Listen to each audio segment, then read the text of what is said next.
Botetourt County Board of Supervisor meeting. I am happy to see everyone today. And first, let's take care of some transactional business. I would like to call this meeting back to order. I move to end closed session and return to regular session. Is there a second? Second. We have a motion and a second. All those in favor? Aye. All those opposed? Any abstentions? That motion passes. We are now in regular session. At the end of closed sessions, the meeting must be certified. Be it resolved that to the best of each board member's knowledge, only public business matters lawfully exempt from open meeting requirements, and only such matters as were identified in the motion to go into closed session were heard, discussed, or considered during the closed session. Is there a motion to certify the closed session? So moved. Is there a second? Second. We have a motion and a second. May I please have a roll call vote? Yes. Yes. Yes. Yes. Thank you. Dr. Scott Horn, would you please lead us in the Pledge of Allegiance? Please stand for pledge.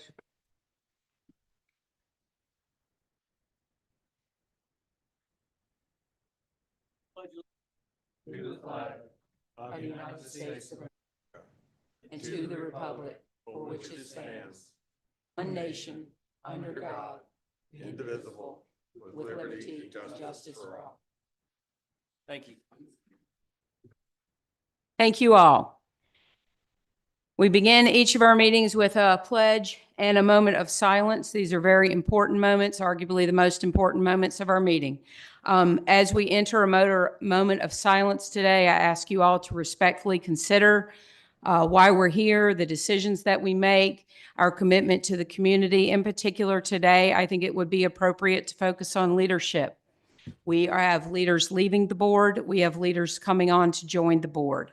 We have people that will take on leadership roles in January in various aspects of our county governance. I think it's super important to recognize those leaders, to support those leaders, and to appreciate what it takes to step into these roles. So as we're thinking about what we can do for our county and our community, please appreciate and support the leadership. So let us enter into a moment of silence.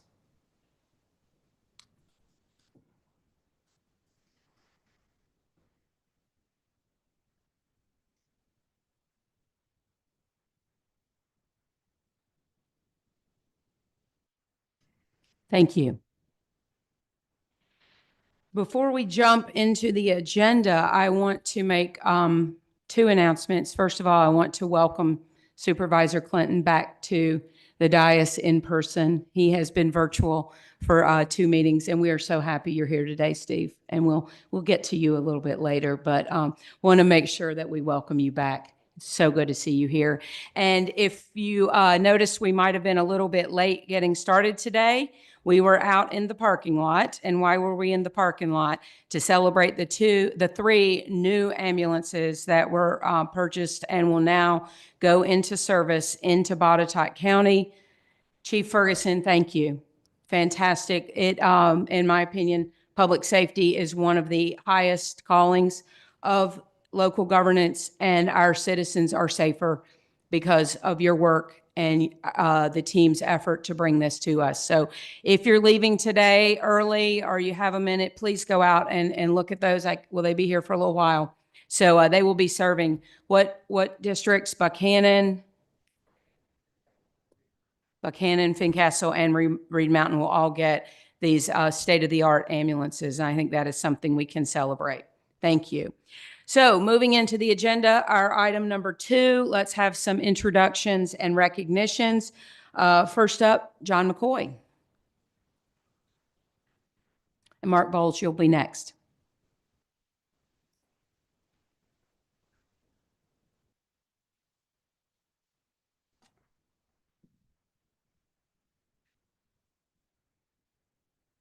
Good afternoon, Madam Chair, members of the board.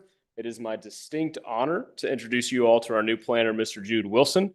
Mr. Wilson comes to us by way of Durham, North Carolina, where he worked initially in the field conducting survey work, then later in the office drawing up subdivision plats. Mr. Wilson now lives in Roanoke with his longtime girlfriend and pup and has an interest in prairies, fire ecology, and especially the northern bobwhite quail. Very exciting. He's already hit the ground running, and we look forward to all the great work he will be doing with us in the county. Thank you.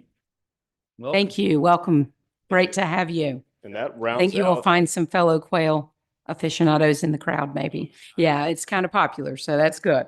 And this Awesome. rounds out our planning and zoning team. So we You are have a just full about team. What a holiday gift that is. final. Wonderful. Absolutely. Congratulations. Thank you. Thank you. Mark Bowles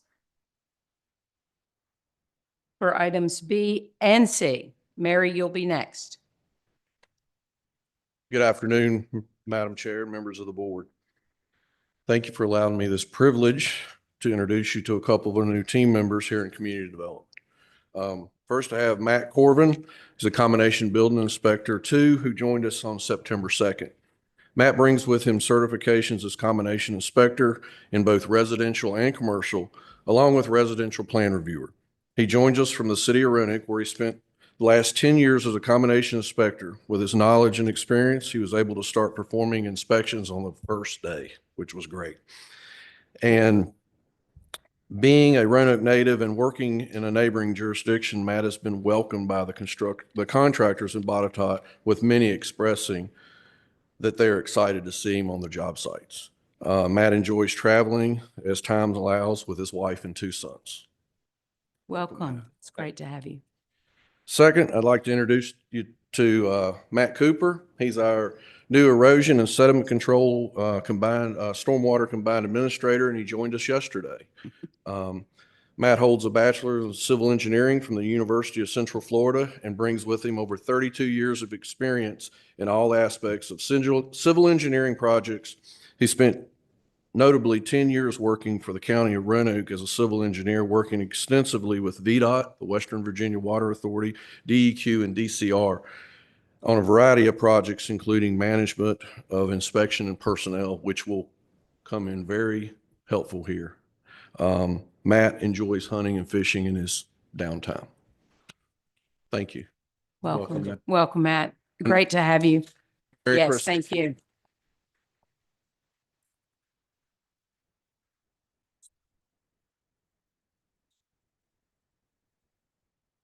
Now Mary Blackburn is going to lead us through some really important employee service awards. Listen to the duration of some of these folks' service to this county. It's really impressive, Mary, and I appreciate your leadership.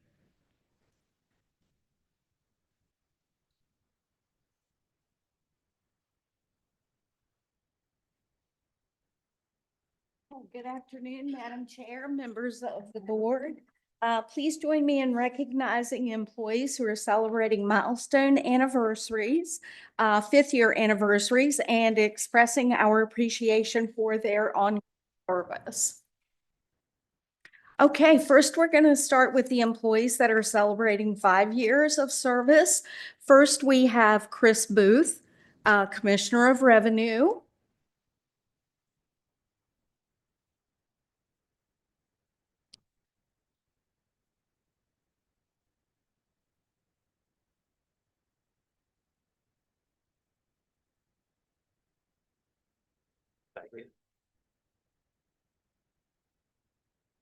Next, we have Ben Meadows with Fire EMS.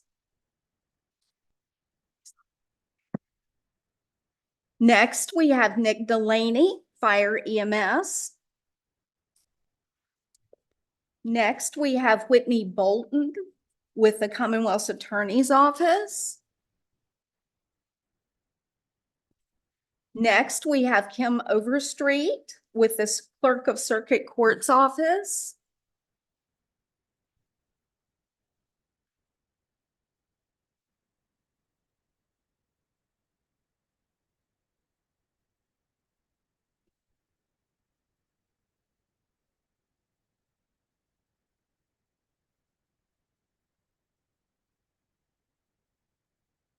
Next, we have Blake Winand of the Grounds Maintenance Department.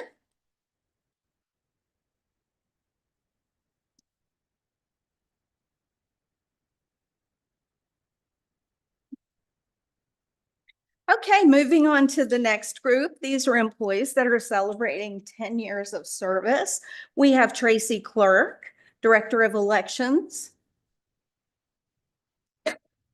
We have Stephanie Sparks, Buyer.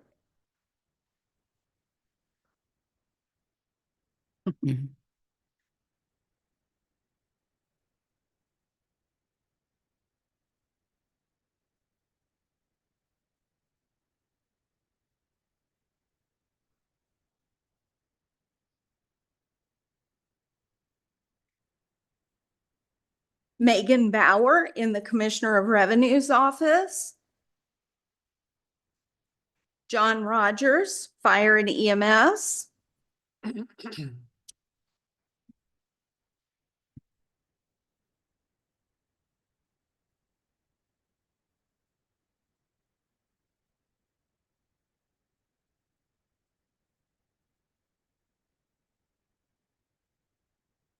Okay, moving on to employees that are celebrating 15-year anniversaries. Doug Gillespie, Fire and EMS.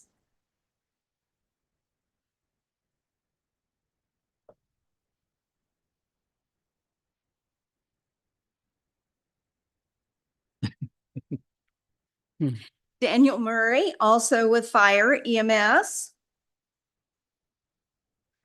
Okay, there is one person that we are celebrating 20 years of service. She retired back at the end of October. Deborah Andrews has celebrated 20 years as the clerk in solid waste management. Also, with 20 years of service, Doug Anthony, Fire EMS. Okay, moving on, 25 years of service, Sherry Perry in the Clerk of Court's office.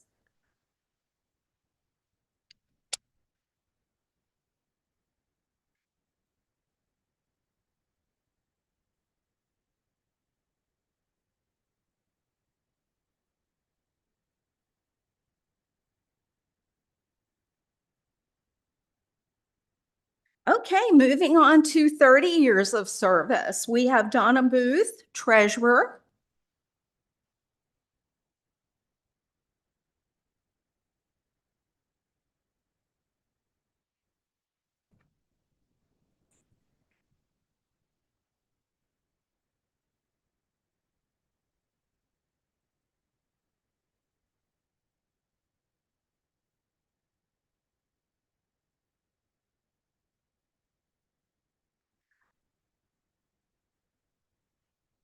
Okay, and rounding out our recognition, we have David Mormon, who also has 30 years of service.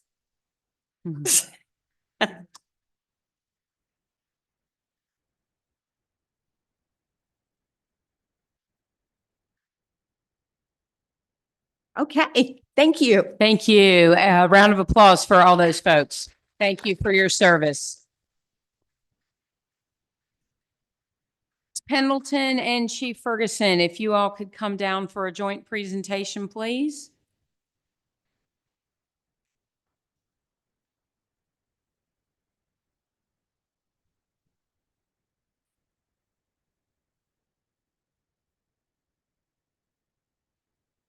All right. Madam Chair, members of the board, this portion of the meeting, our intent is to recognize folks from some of our construction industry who have been out taking care of their business, but also took a moment out of their time, a big moment out of their time to invest back into the community back in late July and early August.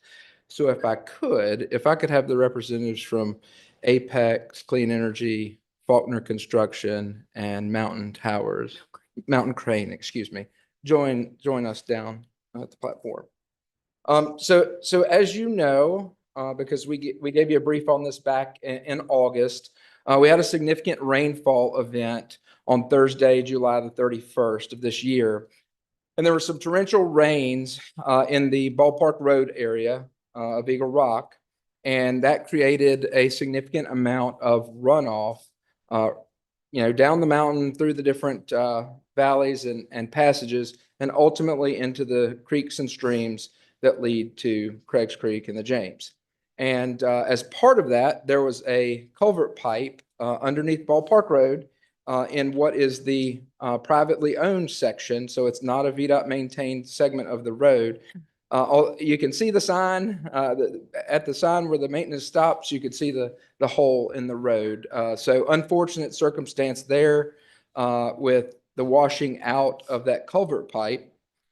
So we sent crews from Eagle Rock, and our emergency management folks responded up there and found ultimately what was about a 25-foot span of roadway that was completely washed away, including the large culvert pipe, which was still visible in Craig's Creek. And I'll show you a picture here in just a minute.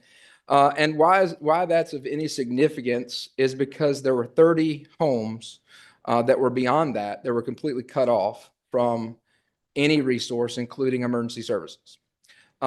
We did some footwork that night and went door to door to see how many of them are occupied, because of course many of them are seasonal, but there were 14 homes that had folks in them. That night we offered to make arrangements. There was basically a path through the woods that we could have utilized some ATV to remove any of them that had immediate needs or concerns. No one that lived there was staying there elected to leave that night. So we knew what the situation was at daybreak and the challenge that we would have to overcome. This is one of those instances of significance in my career where I would have never thought I would receive such a call, but that evening I did receive a phone call and a voicemail, because gosh, you just don't know all the numbers that are coming in, and I wasn't available at the time, but Governor Glenn Youngkin actually reached out directly to ask how he could assist, because I think there had been another event in Central Virginia where something like this had bubbled up and became a hot potato. So very responsive to our needs. Unfortunately, it was not part of a state maintained roadway, so that made our challenge even more complex.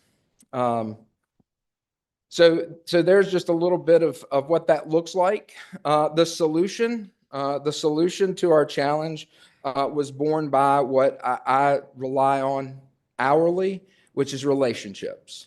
So our VDOT folks, please, you're welcome. I know Andrew worked with us that day. You're welcome to join us down here if there's any perspective you'd like to add. VDOT was certainly at the table, along with the Virginia Department of Emergency Management. The Secretary of Public Safety's office was calling. There are a lot of folks with attention and highlight on this issue because, of course, if these folks cannot get medical care, they cannot get emergency response, they cannot get out to get their groceries. If there was someone in need of dialysis or other urgent medical needs, there was no way for them to get out to civilization. So that was the complex challenge. And after a couple of hours of standing there staring at an open hole with water running through it and making some phone calls and through, again, synergy within the departments of our local government, an idea was born that maybe we should reach out and see if some folks in the area that may have had the personnel power and resources to help with a matter like this would be available. And I promise you, hands down, the services that they provided were amazing.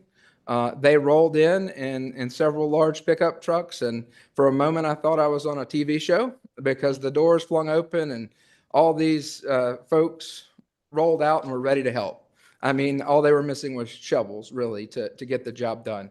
And just to add to the complexity, this was a Friday in the middle of the summer. So, of course, it had been a rainy evening into the next morning. It was still actively raining that morning because we were standing there in drizzle.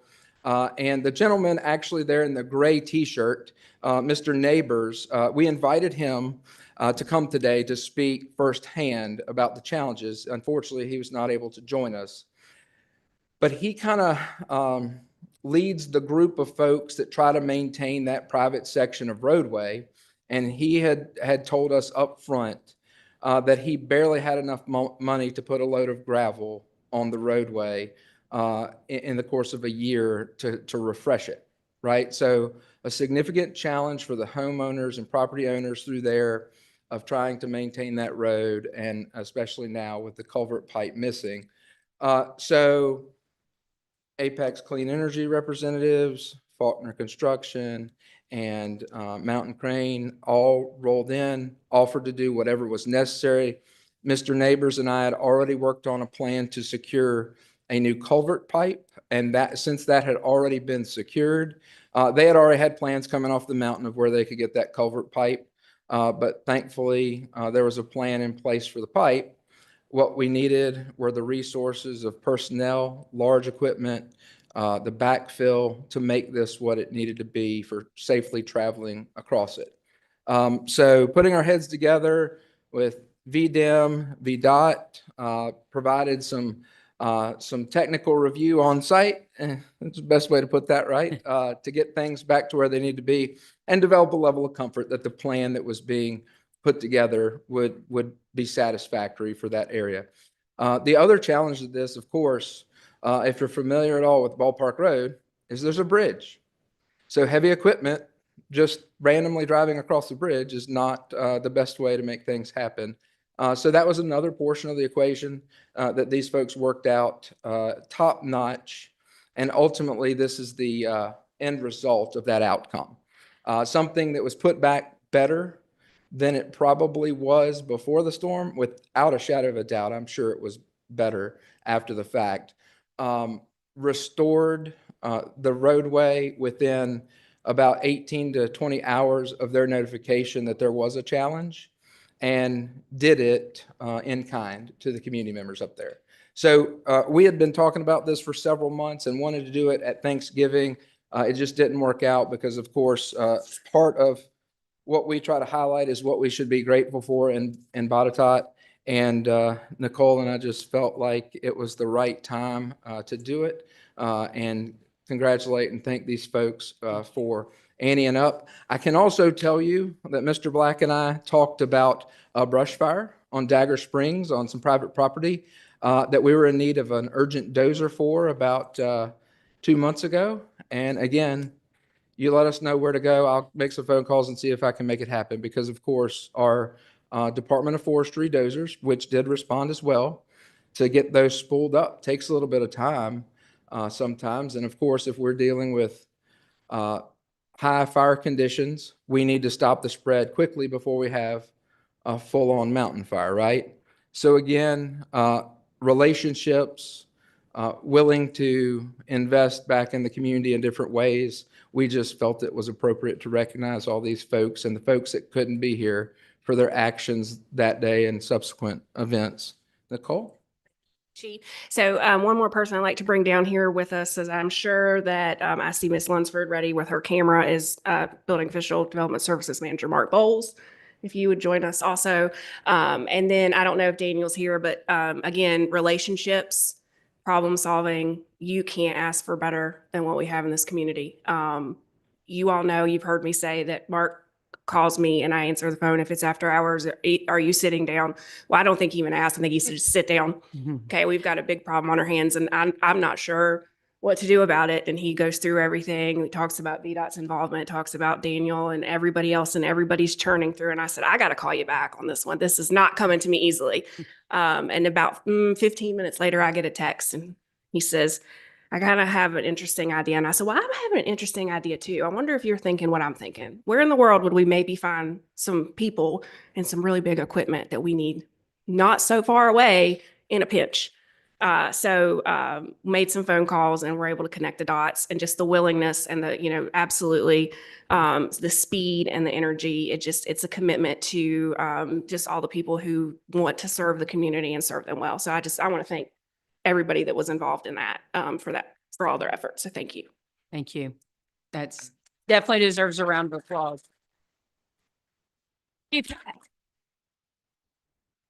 How many homes were impacted on that road? So there were 30 homes 30 homes. that were cut off, and 14 of those at that time were occupied. And even the morning when we were standing out there, there was a family that had rented over the weekend. Oh, wow. That came to the closure with their luggage, and we just assisted them by hand with getting across the collapse there and out to safety, because yeah, it is a challenge. It's the middle of summer. Of course, many of those were being used as rentals, I'm sure, and a few folks that are locals there, but everybody was just kind of in a pinch. And I do have to say, just adding on there, this wasn't a, hey, let me make some phone calls. It'll take a few days. It'll take a few hours. There was no tape to cut. It was just a upfront willingness.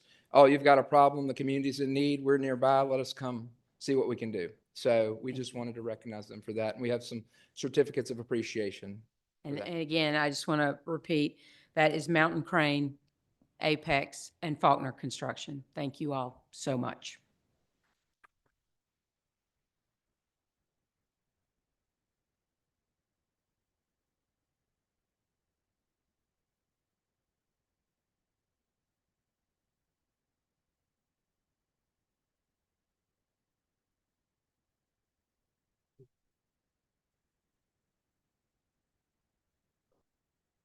Make sure everybody gets in the photo.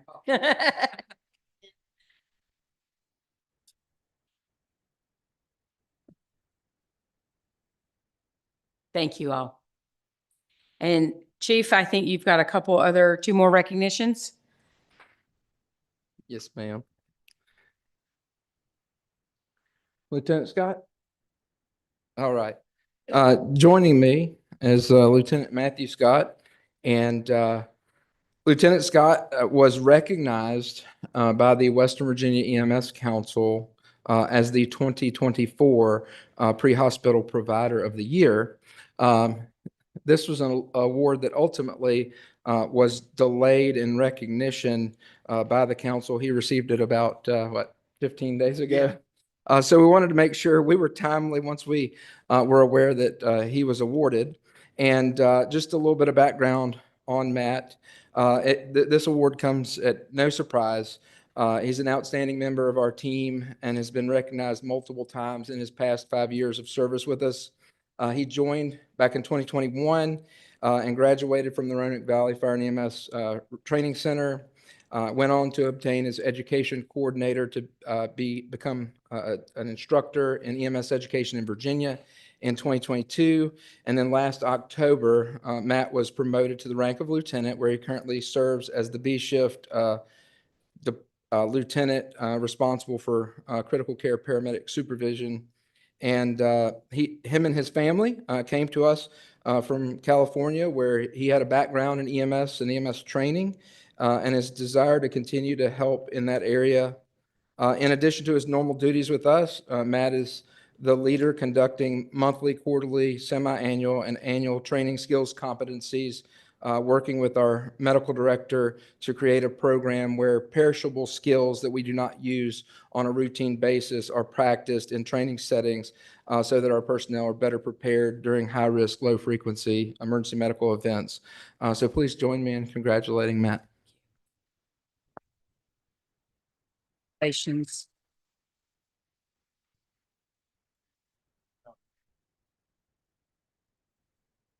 Thank you very much. Thank you, and congratulations, and thank you for all you do. Then the last recognition we have, I see the R word there, and they are always bittersweet. We're so happy for our friends and colleagues that embark upon retirement, and we're also sad to see them go, and I think this is one of those bittersweet moments. So let's please recognize Rob Johnson. So Rob, please join me. And Rob, your family that's present is welcome to join as well. I just want to stay back, take pictures. Fair. Come on down. Rob has no clue what's coming. Oftentimes I'm an off the cuff, from the hip kind of speaker, but I felt like it was appropriate to take some time and slow down and research and provide some highlights here. So bear with me. As a native of Buchanan, Rob started his journey in public service as a volunteer member of the Buchanan Fire Department and then the Buchanan Rescue Squad in the early 90s. In pursuit of his career in public safety, Rob went on to the College of Health Sciences, where he obtained a degree in emergency health sciences and obtained certification as a nationally registered paramedic. He went on to secure a full-time job as a firefighter paramedic with the Salem Fire Department in 1996. In 2011, Rob was hired as one of 8 personnel out of over 80 applicants to begin the department's first career staffed fire engine crew. All 8 positions were funded as part of a FEMA SAFER grant. Rob was selected to serve as the very first fire engine captain. Through his efforts, the department was able to work through many lumps and bumps to successfully implement fire service provision as part of the services provided by the then Department of Emergency Services. He would later be promoted by then Chief Jeff Beckner to Battalion Chief of Training. Rob served Botetourt for over 6.5 years until he made the decision to return to Salem to serve their organization as the Battalion Chief of Training in 2017. Rob never lost contact and played a role in Botetourt's training efforts, as in 2019, Botetourt sent its first 2 recruits to the Roanoke Valley Regional Training Center, where Chief Johnson served as Salem's representative at that training center. In 2023, I had the opportunity to recruit Rob back to his home of Botetourt County to serve as our deputy chief. At that time, he agreed to come back and serve a good 2.5 years. Well, it's been 2.5 years. I can't convince him, but Rob is so much to so many. He's a friend, a colleague, a brother, a mentor, trainer, kind spirit, calm voice, and just an ear to listen. In his 29 years of service, Rob has been the epitome of what it means to be a public servant in the fire and EMS industry. Long hours, missed birthdays, holidays, kids' sporting events, messed up plans, last-minute changes at the drop of a hat, all for the betterment of those in need. Only those who walk in the shoes of public safety service can truly see what's behind the curtain of our daily lives, whether it be fighting their hardest to resuscitate a person on the brink of death, delivering the bad news that a loved one didn't make it, or consoling a family as they look at their smoldering pile of rubble that was once their home, their cherished memories, and their keepsakes. Only those who wear the uniform truly know feelings and emotions firsthand. We laugh together, cry together, celebrate and commiserate our wins and losses, all the while sacrificing for the greater good of humanity. Some call it a career, but most who serve will tell you it is a calling, a passion to help their fellow man and woman. To Amanda, Paige, and Noah, thank you for giving your husband and father. His time away from you was spent helping so many. I hope that made the time spent together even more cherished. Rob, through your tireless efforts, blood, sweat, and tears, sleepless nights, missed meals, you have honorably and faithfully executed your duties for 29 years as of today. May you enjoy many more years as a retiree of the best profession in the world.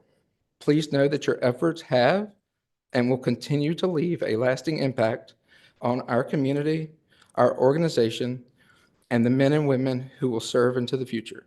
You built a lasting professional legacy that you should be proud of. Thanks for everything.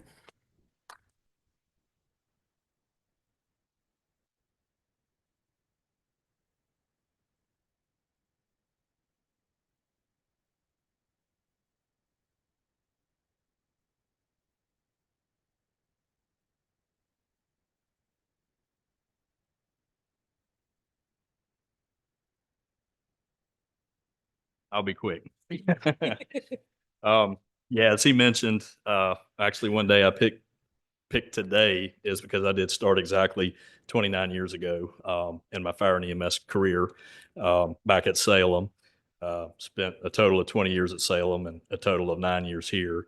But I just want to thank Chief Ferguson and Mr. LaRue for having the faith in me to come back and serve as deputy chief. It's been an honor to do so. And I don't have to tell you guys anything you don't already know, but the department is in good hands. We've got some of the best responders here in the Valley that work and volunteer here in Botetourt. And under the continued leadership of Chief Ferguson and Deputy Chief Dewhurst, who's taken my place, who was introduced last month, I know the department is in great hands and poised to move forward and be able to meet the needs of the community. And I thank all of y'all. It's definitely surreal being here. There were many times throughout my career I never thought I'd make it. So I'm glad I did, and I'm glad I can hopefully set an example for others in the future to do the same. So thank you. Thank you.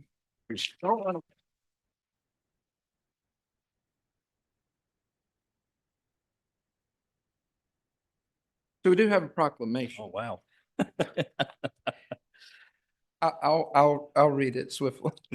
Whereas Robert L. Johnson Jr., Rob, a native of Botetourt County, started his public service as a volunteer of Buchanan Volunteer Fire Department and Rescue Squad in 1993 and 1994 respectively. And whereas he would go on to pursue as a firefighter paramedic after achieving his certification as a nationally registered paramedic, gaining employment as a firefighter paramedic with the City of Salem's Fire and EMS Department. And whereas Rob was hired in Botetourt County in 2011 to serve as the Fire and EMS Department's first engine captain, helping establish the first career fire truck crew, originally serving out of the Fincastle Fire Station. And whereas his clear leadership abilities and passion for training led to his promotion to Battalion Chief of Training by the late Chief Jeffrey Beckner in 2016.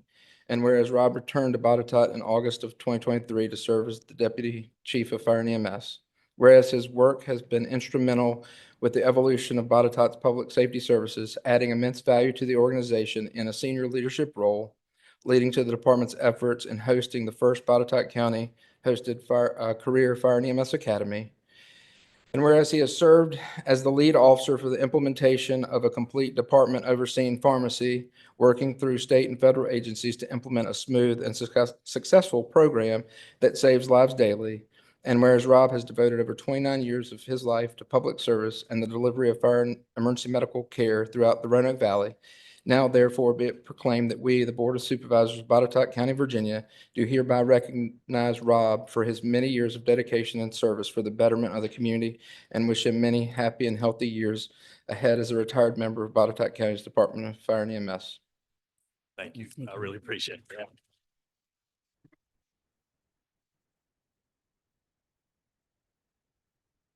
He's going And to step up there. I think we can safely say, Rob, if retirement doesn't work out. We can't legally talk about that for 30 days. Exactly. We have a little bit of lapse, but if it doesn't.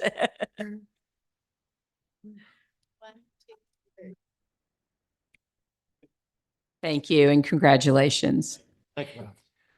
Thank you very much. And just so you know, most of the members that were not able to join for their recognition are actively participating in a search for a missing person. So I heard we'll about send that. along Thank you along all. those Thank you. praise. Thank you.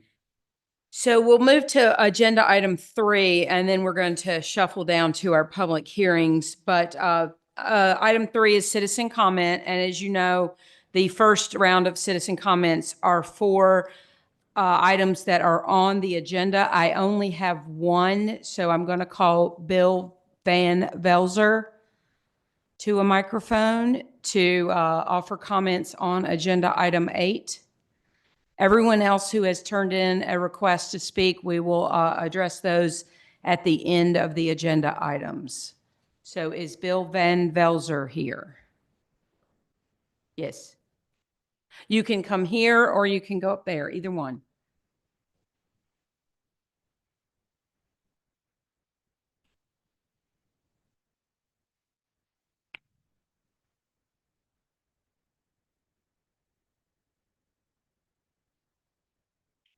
I am Bill Van Velzer, Fincastle District. I'd like to speak to 2 issues related to the Greenfield Plantation slave quarters and kitchen. First off, the deplorable condition of the structures themselves, which is pretty obvious. And 2, agenda item number 8, which is related to that. The proposal to remove the annual funding cap and requirement of county matching funds regarding future preservation efforts relative to these structures. To begin with, there are no excuses in my mind for the alarmingly dilapidated condition of what are arguably the county's most significant historical structures. I applaud the county's latest efforts to restore the kitchen chimney, and hopefully this has a happy ending. However, this will serve no purpose if the kitchen that it's attached to is so far gone that it can't be salvaged. A recent visit to the historic area revealed that this will soon be the case if the kitchen doesn't receive serious attention as soon. The same can be said for the slave quarters. In that case, the house wrap put in place to preserve the slave quarters is today largely tattered and shredded, no doubt accelerated the deterioration of the historic material underneath. It is in even worse condition than the kitchen, and I'm concerned that it already presents a serious hazard for anyone attempting its restoration. Yet, as bad as these things are, I still cannot support the proposal in agenda item number 8, promoting the removal of the current funding cap and matching funds agreement with Greenfield Advisory Committee. With as large as the county budget currently is, there is, in my mind, no need to abandon fiscal discipline, such as it is, when there exist numerous opportunities within the current county budget to reallocate funds to meet the restoration needs of these structures. In other words, I believe that the county can work with what it already has. Let's not create yet another line item, another cost center, when the only problem here is setting spending priorities. Thank you. Thank you. So we will now move to Ms. Davis for agenda items 6 and 7. I think we're going to reverse those. Ms. Davis, is that correct? So we will start with the public hearing, agenda item 7. Ms. Davis will present the information and then we'll open the public hearing for any comments. Thank you. Thank you. Good afternoon, Madam Chair and members of the board. As you mentioned, moving to the public hearing, item number 7, we have 2 budget amendment requests. Since these do collectively exceed 1% of the adopted budget, that is why we've brought them before you today. The first one is to appropriate for the second quarter appropriation related to Botetourt County Public Schools. I just want to clarify that when the budget was adopted, the approximate $32.4 million that was adopted as far as the county's contribution to the schools, that has not changed. What we have elected to do is to break up that appropriation into quarterly installments. So the total amount's not changing. We're just changing the cadence for which that's released to the schools. So the first quarter appropriation of 40% has already been done. This is the second quarter appropriation, which represents 30% of the total appropriation. There will still be 2 more appropriations left to be done through the year, 15% each. So the total for that one is $9,710,396. The second item is to appropriate funding that we received from Google for the beautiful ambulances outside. The total for that is $1,093,131. So those are the 2 items in total. It is recommended that after a public hearing is held, that these items be approved by the board, and they are listed as 2 separate items for approval. Are there any questions I can answer? Any questions for Ms. Davis? Okay, I will open the public hearing. Would anyone like to speak on either of these appropriations? Seeing no one, I will close the public hearing. And if there are no questions for Ms. Davis, we will entertain first a motion to appropriate the school appropriation $2,058,604. Is there a motion? So moved. I'm sorry. There's actually, that's part of it. There's 2 items. So the total for it is $9,710,396. My apologies. No worries. I see down here. I didn't scroll far enough. So the motion would need to be for $9,710,396 for the second quarter appropriations to Botetourt County Schools. Is there a motion? So moved. Mr. Clinton, is there a second? Second. Second. Any questions or discussion? All in favor? Aye. Any opposed? Any abstentions? That appropriation carries. Now we will entertain a motion for the proposed amendment in the amount of $1,093,131 for the purchase of the 3 ambulances. So move. Second. We have a motion and a second. Any discussion?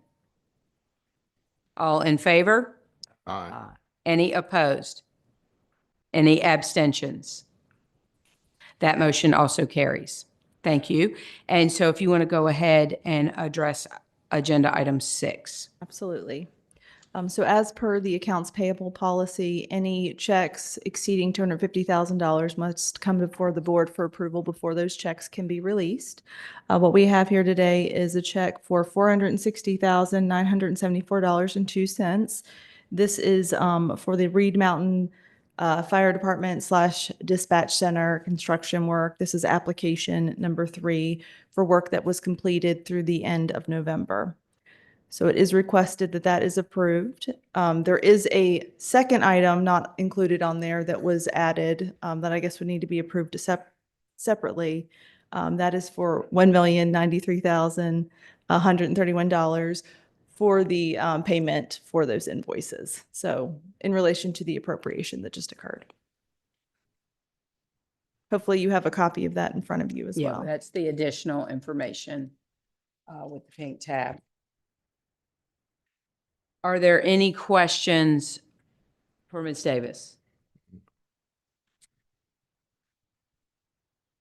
Do I have a motion? So moved. And Madam Chair, I do believe it would be better if we had To- 2 separate motions for To have these. 2 motions. Yes, if I'm not mistaken. We don't have to have a public hearing for this now. That's correct. So the first motion would be for, The $460,974.02 payable to that would be MB. the Con- first motion. Yes. So moved. We have a motion and a second. Any discussion? All in favor? Aye. All opposed? Any abstentions? That motion carries. The second one is for, $1,093,131, and that is payable to Penn Care Incorporated. do I have a motion? So moved. Second. We have a motion and a second. Any discussion? All in favor? Aye. Any opposed? Any abstentions? That motion also carries. Thank you, Ms. Davis. Thank you. And I also have been made aware that Mr. Evans is going to need to leave a little bit early today. So I'm going to ask him to come down. He would normally give his report at the end, but he has a prior obligation. So Rich Evans will give us an update on capital projects. Thank you. Thank you. Good afternoon, Madam Chair, board members. Once again, thank you for having me. We'll start off with the Botetourt County Courthouse project. Currently some of the things we've completed and working on is we've installed stormwater retention systems along 220. This stormwater retention system is quite unique. It'll maintain constant flow basically no matter what the rainfall is, so we don't flood 220 or the properties across the street. Our concrete subtractor has finished the footings within the building footprint. So basically, we're ready to start putting up walls. Masons completed the interior CMU block work to finish floor elevation, as well as perimeter walls on the east and west sides of the building. I'll show some pictures of this in a minute. Gravel is placed on the slab of grade. Electricians and plumbing have installed the underground conduit and drain lines. The masons continue to work on the CMU elevator shafts. We've completed about 60% of those shafts. Vapor barriers, expansion joints, column diamonds, wire mesh, reinforcing installed for the first section of the building slab on grade. We'll be pouring the first floors or the first slabs tomorrow morning, bright and early, for basically the crawl space area of the courthouse. Some of our milestones, I've mentioned this before, but we've basically saved over $200,000 from our direct owner purchase program that and we're looking probably for at least another 100,000 in savings by doing the owner direct purchase. A lot of work. I appreciate all the people that helped me get that done, especially Ms. Sparks. I really put her to work, and David as well. Still to be set at the first of the year. Cranes will be coming probably on the 10th. Well, the cranes will probably coming on the 8th, but we'll start setting steel around the 10th. That's a huge milestone for any building. The project is on schedule, even though that we've had a significant amount of rock removal that we've had to constantly beat on. I think we're just about done. Maybe a hair on the corner of Roanoke and Back Street. And because it's Christmas time at the end of the year, we've had some fun facts for the project. We mobilized it on 1/22 of this year and started work on February 5th. Total calendar days worked about 330, which puts us at a little over a third of the way done. We've billed through November 31% of the project. We've demoed 2 stick buildings, a law office and hotel, and the courthouse. So we've removed a lot. Approximately 50,000 man hours went into this job so far. We keep about 25 workers on site. We've poured 1,200 plus cubic yards of concrete, which is about 120 trucks or 50,000 square feet. We're basically poured about 1.25 acres of concrete. Most of that is in the retaining wall along 220. About 2,400 tons of material or 4.8 million pounds. We removed 500 cubic yards of trench rock, 12,000 cubic yards of mass rock, and 7,000 cubic yards of unsuitable soil. I won't get into I've listed all the meetings and inspections. We've had 2 VOSHA inspections. We've had absolutely 0 violations. That's attributed to Jamerson Lewis more so than myself, but I will certainly help take credit for it because we preach safety every day on the job site. Just a couple of pictures to give you some updates here. This is sort of what the site looks like. We've added the vapor barrier to the areas that you see along the left, along the first elevator shaft. The entire area you see in gravel now. The very first section will be poured tomorrow, but both of those sections will be poured shortly, and they have been vapor barriered and reinforcement rebar placed now. Just an overview of the site. Once again, this is about a week old. We've actually got a little more done than that. 3 of the 4 sides of the building are basically foundation walls have been completed.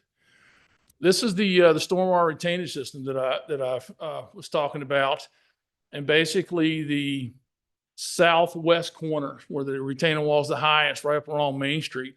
That's going to be a natural area for water to gather.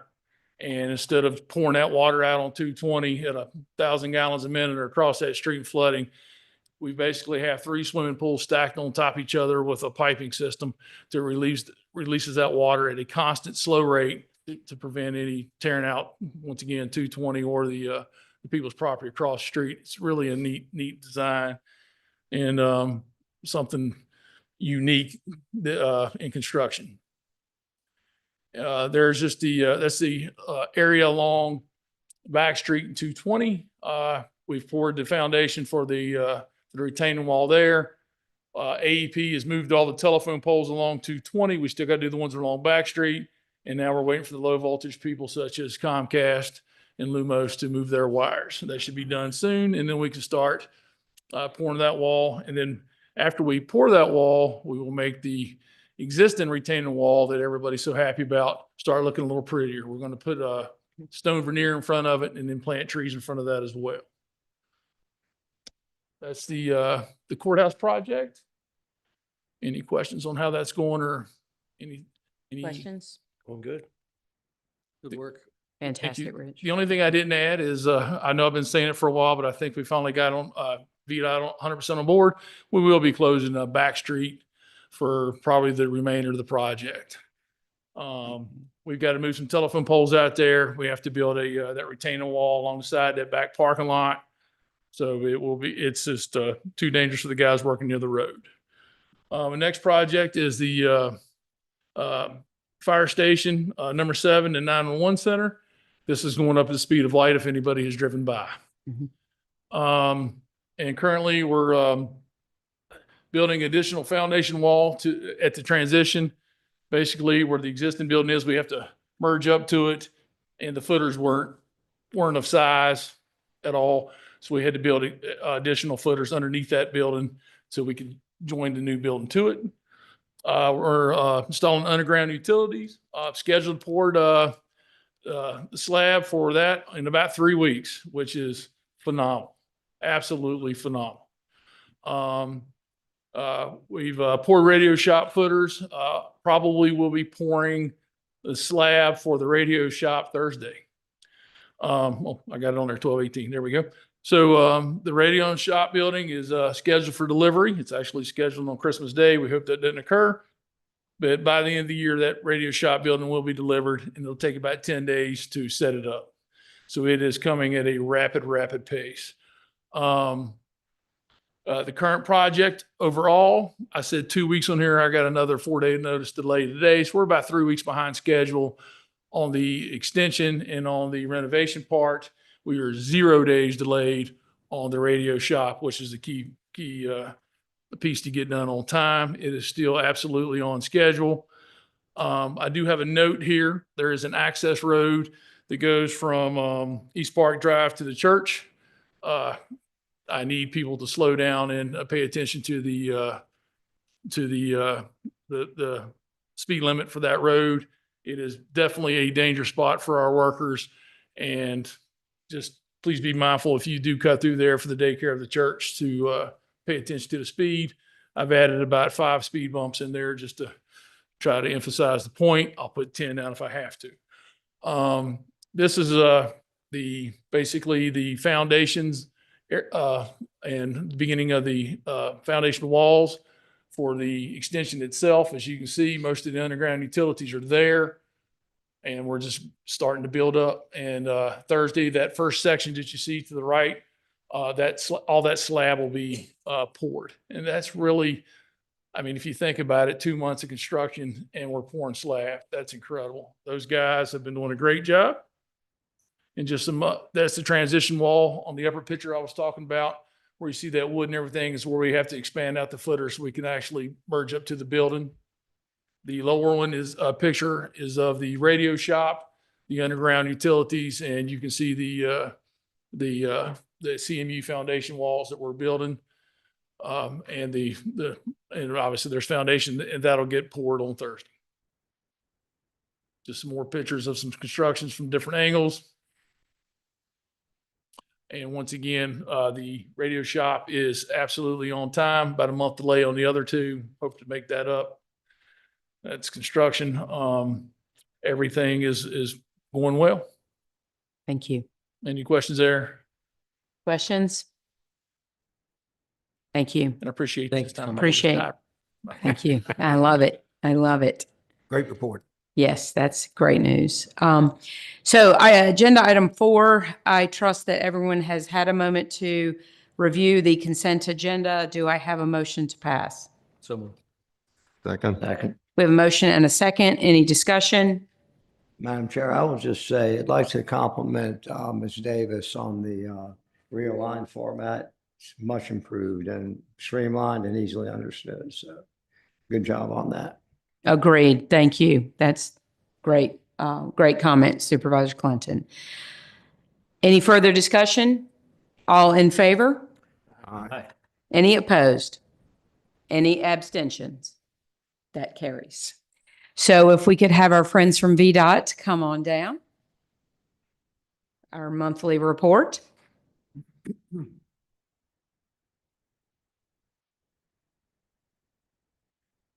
afternoon. Thank you for having me again this month. Resurfacing contracts are complete or nearly complete. As I mentioned last month, they were a little late on them, so they were still working on a few. I think they were still finalizing some paving in Roanoke County and the Bonsack area late last week. No traffic engineering work orders. We have a few plans in our land development review process that are either under review or expecting a return. We had 18 permits issued in the last month. are projects that are underway in Botetourt County. The exit 162 northbound acceleration lane still under construction. And of course, the widening project from 143 to 150 is in full bore underway. They are doing some lane shifts, as I mentioned a few weeks ago. We will see more activity in the coming months, and there is a Pardon Our Dust meeting scheduled in January. As for what we're working on in the area headquarters, mostly snow in the last few weeks. It's come early this year, so we've been having fun with that. That's all I'm going to say, fun. We've worked on a few of the next year's resurfacing schedules. Some pipe replacements upcoming in the Eagle Rock area on Woodtown Road, brush cutting, and then a few various sundry like work orders and ditching in some areas. Does anyone have anything for me? Any questions or anything that I can help with? Anything from Blue Ridge? We're good. Thank you. Thank you. Ben Castle? Good. Thank you. Valley? Amsterdam? And nothing for me. Early Thank you very Christmas. much. Thank you. Have a wonderful holiday. You too. Thank you. So, Mr. Clinton, are you ready for agenda item 8? Yes, ma'am, I am. If we get set up there and if I can do it from here. I think I can. Thank you, Celeste. Sure this is working. So, hello, everyone. Good afternoon. This is a report that's going to reflect the spirit of the community in Botetourt County.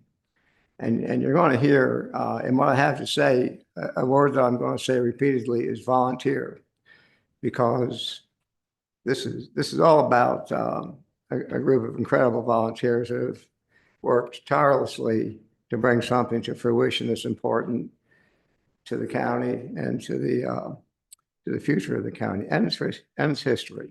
So with that introduction, Historic Greenfield Citizens Advisory Committee. There's a logo that we produced in-house. There's a couple of the buildings in their current state. There's 3 buildings by way of introduction. Most of y'all probably know this, but there's 3 buildings that are roughly 1850 as an average vintage, built by Colonel William Preston, who is a hero, and that's not an overstatement. But he was a hero of the French and Indian War and the Revolutionary War and the Virginia House of Burgesses. So these weren't, frankly, they weren't necessarily built by him. They were built by his successors, his sons and daughters, slave quarters.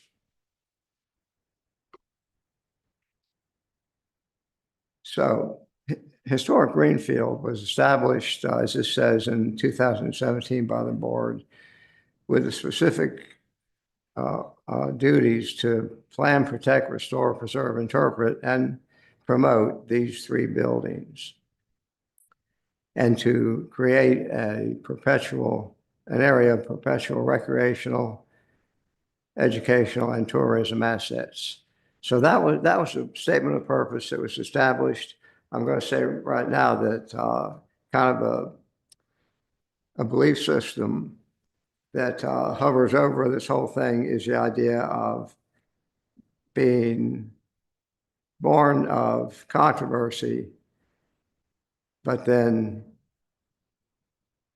being moderated by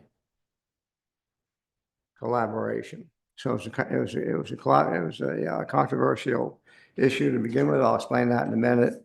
Collaboration among the volunteers helped make it happen. And I'd like to, there's a number of the members of the Historic Greenfield here now. Would you all stand up, members of the Historic Greenfield Council? 1, 2, 3, 4, 5, 6, 7, 8, 9, 10. Thank you for being here. Thank you for all the work that you do. So that's the I just read the statement of purpose of this particular committee. That was done in 2017. In 2021, the Board of Supervisors held a 2-day strategic planning session, and we came up with this vision for Botetourt County in terms of its history. And this is a vision for 2040. So this is what we expect we'll be looking at in 2040. Celebrate and promote Botetourt's influential role in the creation of the American Republic. There truly is an influential role there. And we'll do this through historic restoration and preservation. And we have created venues, we'll be able to say this in 2040. We have created venues to interpret, study, and appreciate our place in history. And we enjoy worldwide renown for our place in history. That's the long-term goal. And that meshes very well, I think, with what I just read a minute ago with the historic Greenfield statement of purpose. So what I'm going to do is talk about the council, its organization, its fundraising, its activities, how it has influenced things in Botetourt County and beyond. And then I'm going to finish with a proposal that we change the method of funding for the Historic Greenfield Council. So the council itself, 15 members, 1 Board of Supervisors ex officio, which has been me, 1 administration advisor, which is Julie Phillips. And on the upper right, you see more than 6,000 volunteer hours since inception. You know, we didn't keep track, of course, but that's a reasonable estimate of how much the volunteers have put forth in the interest of this project. And if you give that $30 an hour, then you're looking at almost $200,000 of added value to the community. So that's the council. Hopefully I can go on to the next one. And maybe not.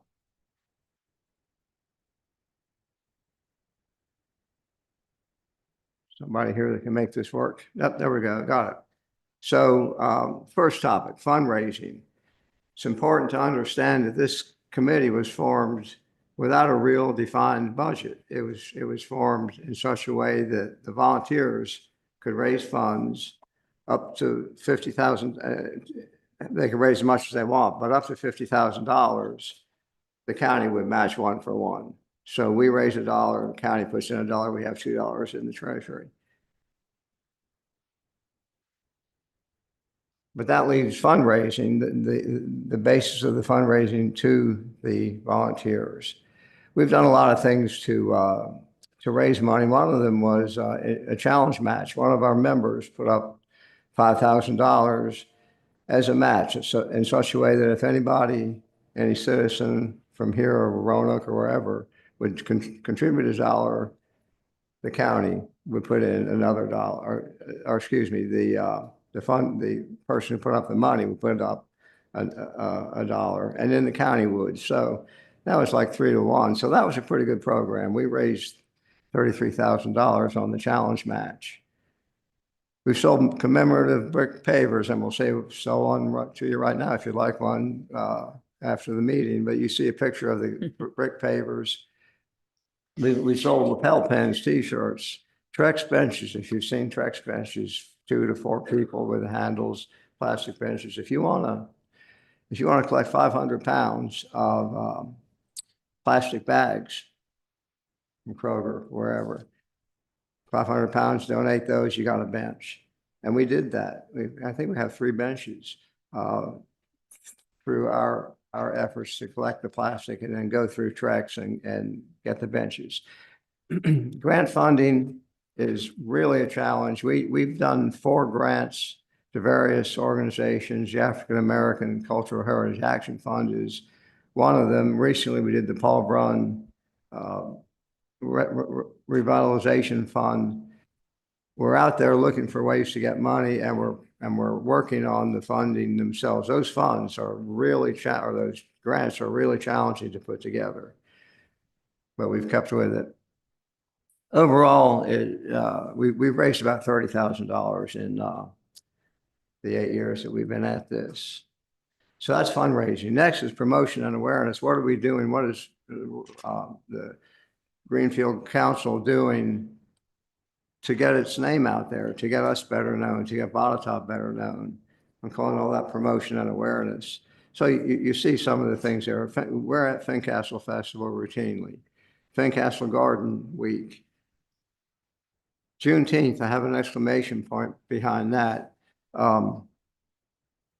Tradition, of course, Juneteenth is a fairly new event to begin with, but traditionally Botetourt hasn't had anything in the way of a Juneteenth celebration. We, in 2024, last year, we organized a Juneteenth program. It was a real hit. We had it at the Wilson Warehouse in Buchanan. Well attended, really well appreciated. That was the first one. The second one was this past year. We probably doubled the number of people who were there the first time. Both very successful and both with a long longevity before them because they were very successful. Walking tours of the historic buildings. Danny Kyle's son has a great video organization called Visualize, and he's done 2 great videos of Greenfield, and one of them is on our website. Brochures and pamphlets, library displays. Fort William, that was a fort that Colonel Preston had built to keep the settlers from the Indians. We're putting up a historical marker just up the road to celebrate Fort William. Those are examples of what we've been doing in the way of promotion, just to let people know about the rich history of Botetourt County. Presentations, we've made presentations to the Harrison History Museum in Roanoke. Daughters of the American Revolution, you can see them there, you can read them. Lots of presentations out, again, spreading the word and celebrating the history of Botetourt County as it's told through these buildings. Connections. This is impressive. You know, we don't, and I say we, it's these people, but not just, not waiting for the phone to ring, but we're out there with contacting organizations that have an interest or commitment to interest in or a commitment to Virginia's history. And you can look at some of these. I won't go through all of them. The Department of Historic Resources has helped us in many respects in identifying the significance of our properties. Harrison History Museum, I mentioned that. The Slave Housing Project is a national project to identify and restore housing from enslaved Americans. Historic Corps, that's a volunteer organization that we've talked with about renovating the houses, the buildings. Lewis and Clark Eastern Legacy Trail, all these, so many things are interconnected in Botetourt County history. What else there is of interest? They're all of interest. Artifacts displays, right out here in the lobby, you'll see some displays of artifacts that were retrieved through the efforts of Danny Kyle in particular, but through the efforts of the Historic Greenfield Council. So the point there is we're making ourselves known and Botetourt County known. Did I? Technical. Long story, but we obtained National Historic Landmark designation for all 3 of these buildings. There's a lot to that, but I'll just leave it at that. National Center for Preservation Technology out in Louisiana, part of the National Park Service. They digitized our buildings so that we have models of the buildings to go forward with whatever renovations we might be able to make. Right now, the chimney, and you may have noticed the grand chimney on the kitchen facility, that needs to be renovated.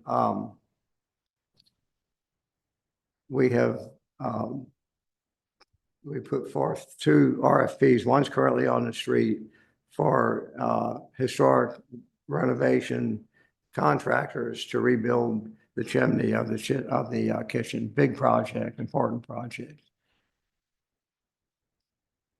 Recognition, catalyst, and influence. 2 years ago, Channel 7, along with Historic Greenfield, won the Edward R. Murrow Award. And this was based on Historic Greenfield. That was a podcast that you can listen to, created by WDBJ and won by WDBJ. Juneteenth, I mentioned, Greenfield Smithfield Historic Parkway. Look for that to happen. We were the catalyst for that to try to Smithfield, of course, is the kind of the sister community to Greenfield, and it's in Blacksburg. And what a great opportunity to have a scenic drive of some kind connecting the two. That's in its infancy, but it's something that's developed from the work that we've done. Jefferson Gardens, 3-acre site just a half a mile west of here, that nobody knows its origins, but we did have it studied, and it's probably in the late 1800s, and it's a tiered, terraced, 2-acre garden, and we think the late 19th century. The jonquils and the daffodils and so on are still there. It just needs to be graded. It's a great opportunity. There are ancient civilization sites on the Greenfield or its surroundings, thought to be up to 9,000 years old. And you all are aware of the new history museum being promoted by the House of Delegates and by Botetourt County. Well, that history museum will be sited on the Greenfield property. We made arrangements for them to have a site on our arrangements on our property. So that's what we've been up to. And I talked about volunteerism. I wanted to recognize 3 people as in memoriam who were important members of this organization to begin with. Judy Morris, who's a past president, John Graham, who was involved with it early on, recruited a lot of people to be members, and Eugene Jornet, who is a direct descendant of slaves in Greenfield. Great gentleman, photographer, always happy, out of Roanoke. So those are 3 people that we remember and that were significant in where this whole thing has developed. So I'm going to have a couple of summaries here, and really I'm sort of facing the audience. I'm addressing the board because where I'm headed is requesting a change in the funding mechanism for Greenfield. But to summarize what I've said, this group took ownership without question. Just picked it up, started working on these buildings, and haven't stopped since. When we went about our work, we made friends and connections, as I just mentioned, rejected confrontation and adopted cooperation, and worked assiduously. So those 3 come together. I mentioned earlier that Greenfield was born of controversy and tempered by collaboration. If you remember, what happened was these buildings were sited next to the Manor House. Oh, by the way, I'm looking at a gentleman here I want to recognize. I was mentioned direct connection with Greenfield. I mentioned Eugene Jornet, so too Edward Preston. Ed Preston is a direct descendant of Colonel Preston. And Cheryl Willis, who I don't think is here, she's a member of our committee. She is a direct descendant of enslaved people at Greenfield.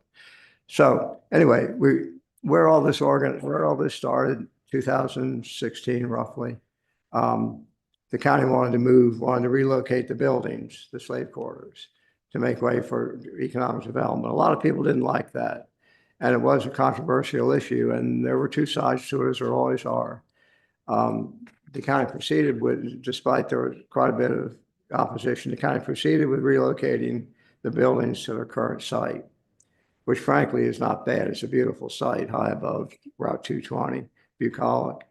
But anyway, that's what that could have just kind of descended into continued confrontation, but it didn't. This group organized and with the county and created a real engine for economic development by what they're doing. So that's what happened. There's what I've been saying, born of controversy, tempered by collaboration. And this group has created an ethic and a belief system and a cause and a passion. You watch them work and watch the watch the submittals that they've done in the way of grant applications and so on. So that's all good news. You know, what I just described is we've done some work on the buildings. We're promoting them. We're promoting Botetourt County. And that's great. Feels good. But the reality is that the model doesn't work. These happen to be, as the gentleman implied, county-owned buildings, but they're being supported by volunteer funds. So we can just let the buildings wither away, I suppose. But they need more than just volunteer effort and more than just volunteer fundraising, because the buildings themselves are of inestimable value. And they're receiving, in my opinion, infinitesimal support, not because of anything other than we haven't bothered to upgrade the funding mechanism. And you've seen that commercial, you're sitting on a gold mine with the guys underneath the ladies' living room. Well, we're sitting on a gold mine. It has great potential for our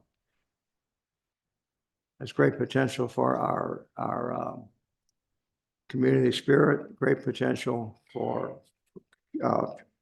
tourism, and great potential for historic preservation. So what do we do about it? Here's what I want to do. And I'm going to make a motion, and then I'll ask for questions. But I'm going to move the following. I move to invite the Historic Greenfield Citizens Advisory Council to submit annual budget requests, simply requests, not any money associated with it directly, for the preservation, restoration, interpretation, and maintenance of historic greenfield resources, and do all that pursuant to the county's regular budget process. In other words, right now, these buildings and all these efforts are funded by matches to volunteer funds.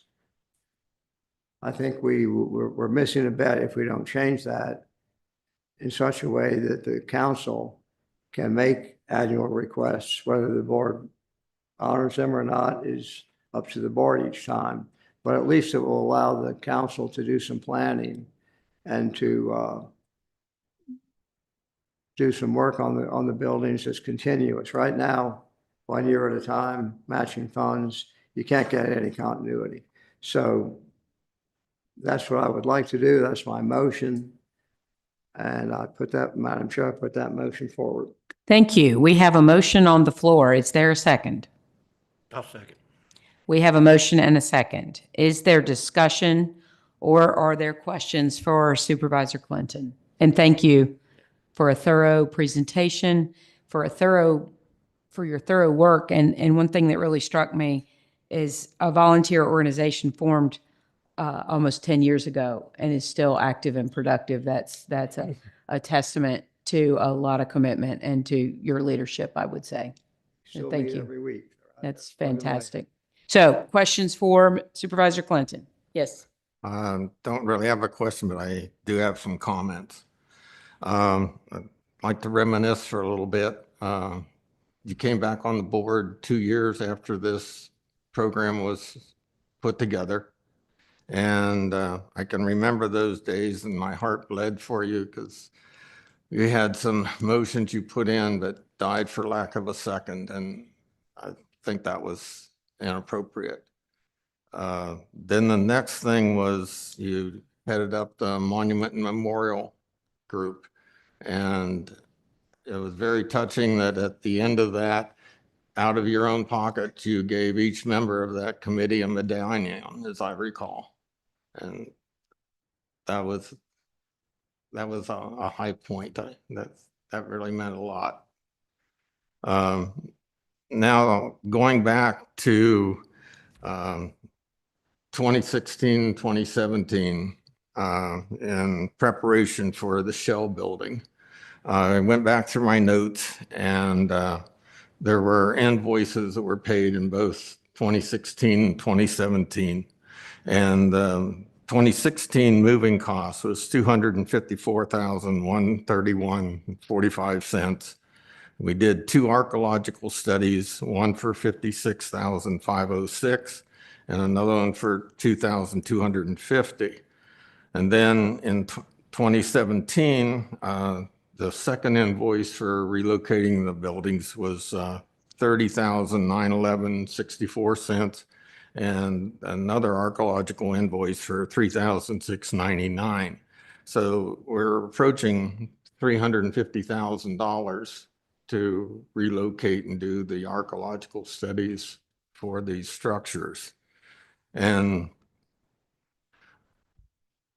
we've got 2 other historic parks in the area, one being Explorer Park and the other one being Jefferson's Poplar Forest. And there's a dichotomy between the results of those 2 endeavors.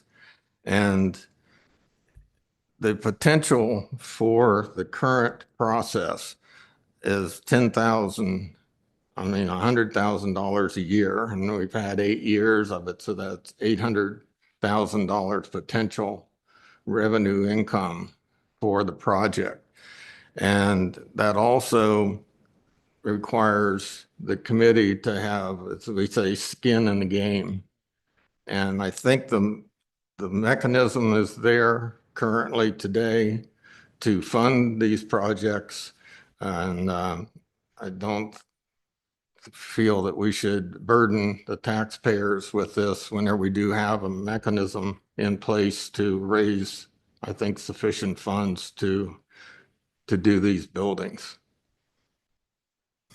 Well, yeah, I'll respond. The archaeological work was done before all of it except maybe one before the organization of this committee, and this committee didn't authorize that. The archaeological work, whenever it was done on the Greenfield as a whole, not on the historic Greenfield property. I mention it because that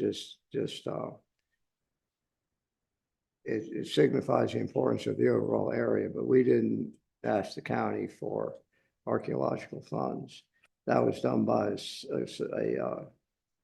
consultant that came before the organization of this group.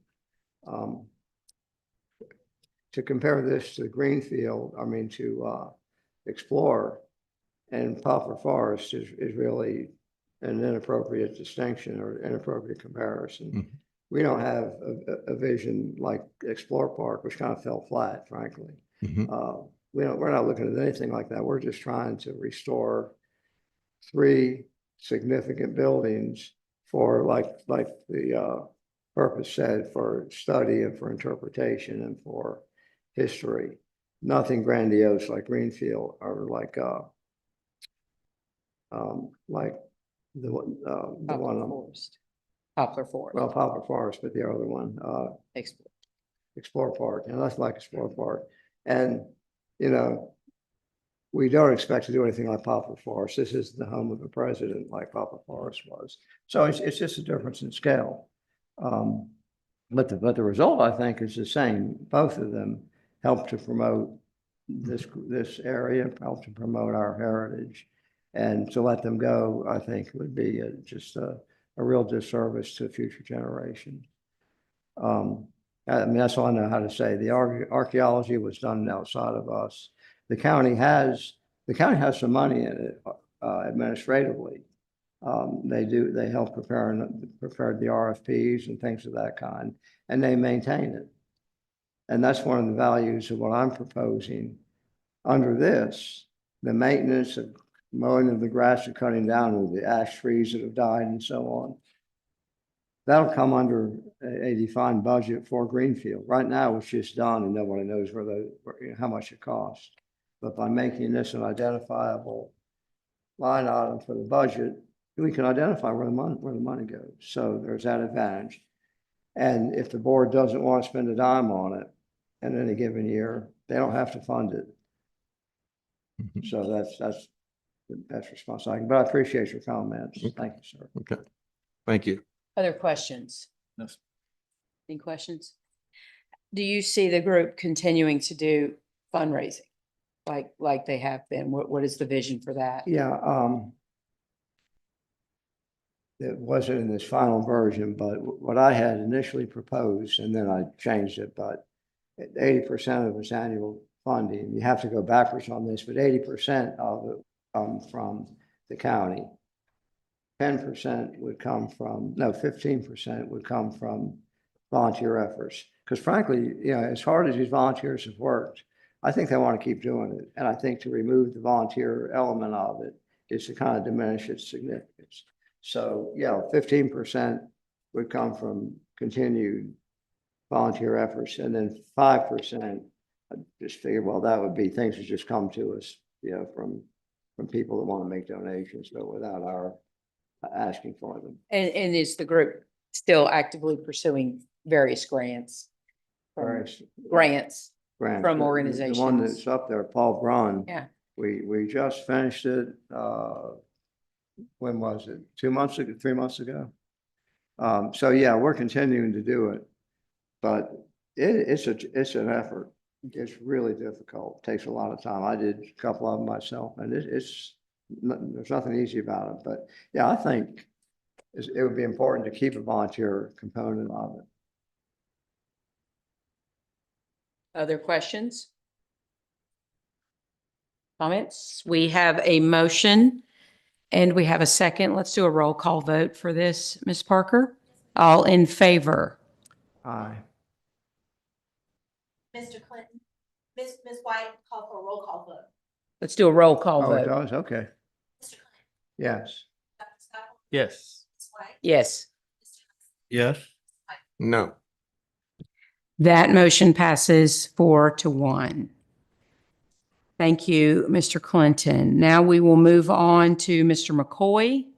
Agenda item 9. The consideration of a comprehensive plan amendment, future land use map.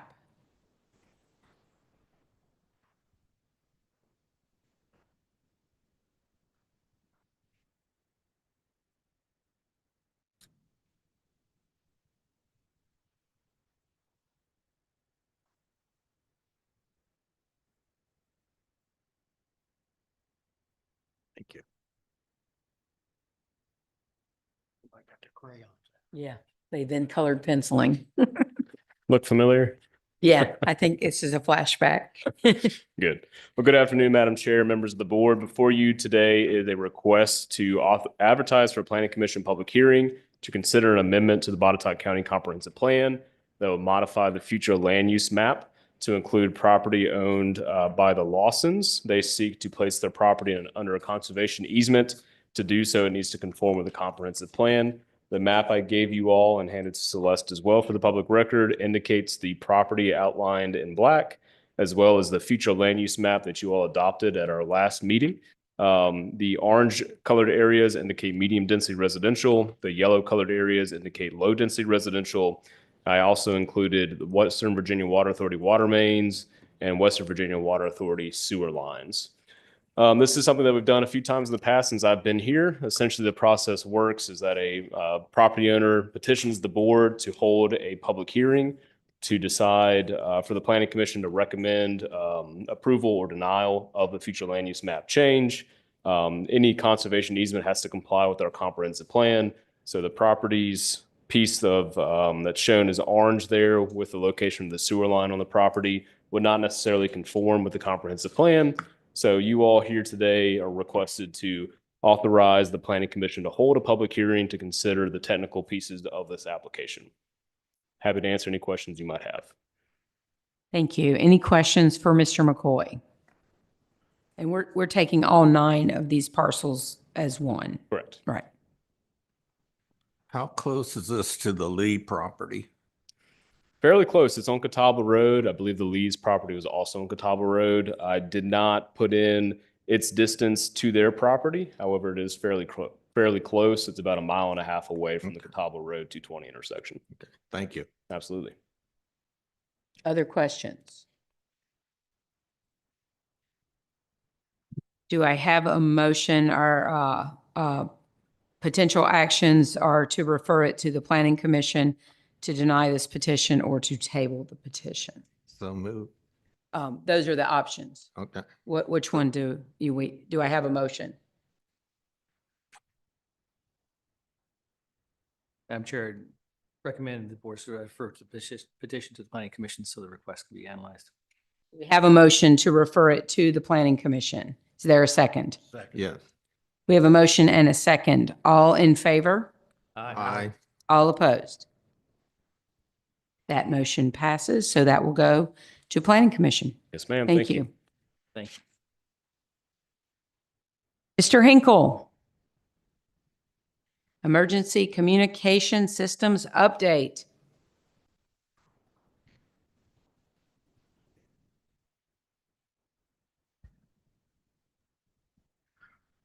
And I will make sure you all have this, one of the additions that was not in your packet.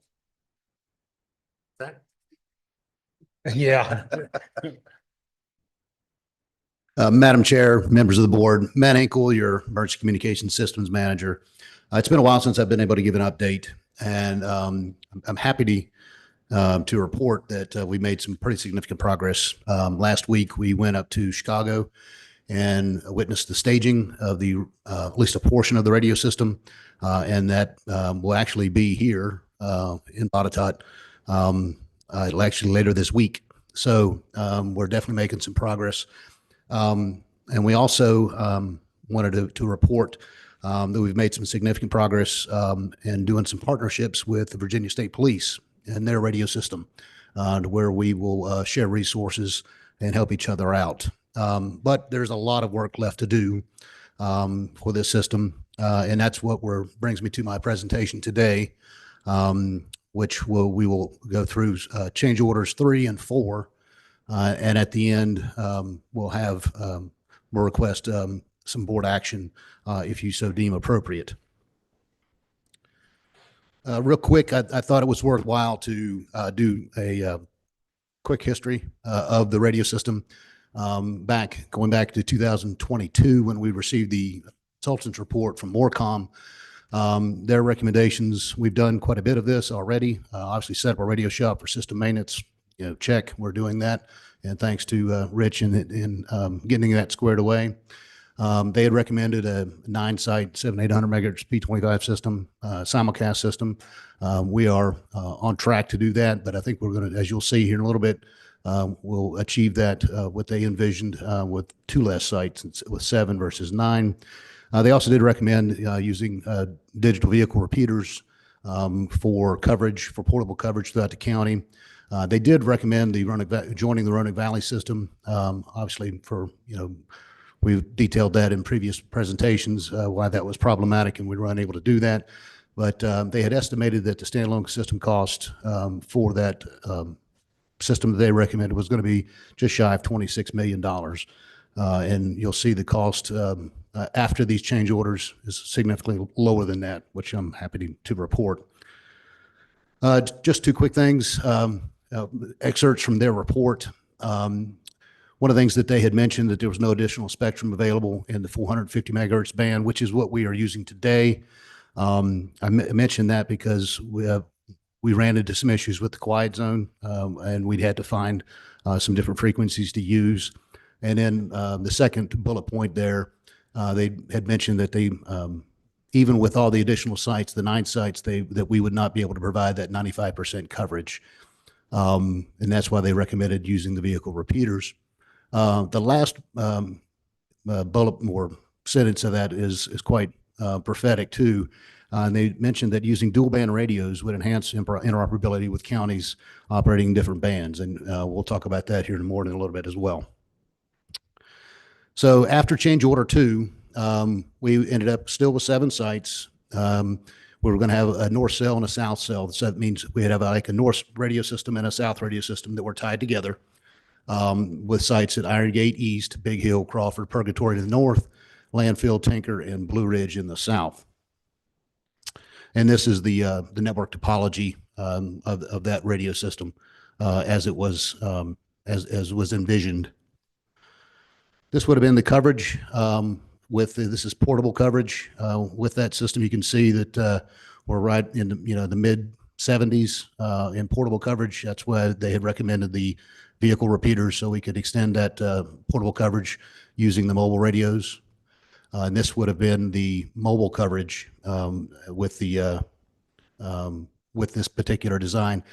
Please note that up there in Oriskany, even in some places near between Big Hill and Iron Gate, over by the Apex project and Bluegrass Trail, there's some significant holes. It's worth noting that vehicle repeaters are only as good as if the mobile can actually talk to the system. So where you don't see pink paint, the radio is no good. So we went back and looked, and part of that was because Crawford and Big Hill and Purgatory, for that matter, all fall within that quiet zone on the north end of the county. And they came back with some rather restrictive requirements for us, in particular with Crawford, that really almost made that site, I wouldn't say useless, but it was extremely diminished, let's put it that way.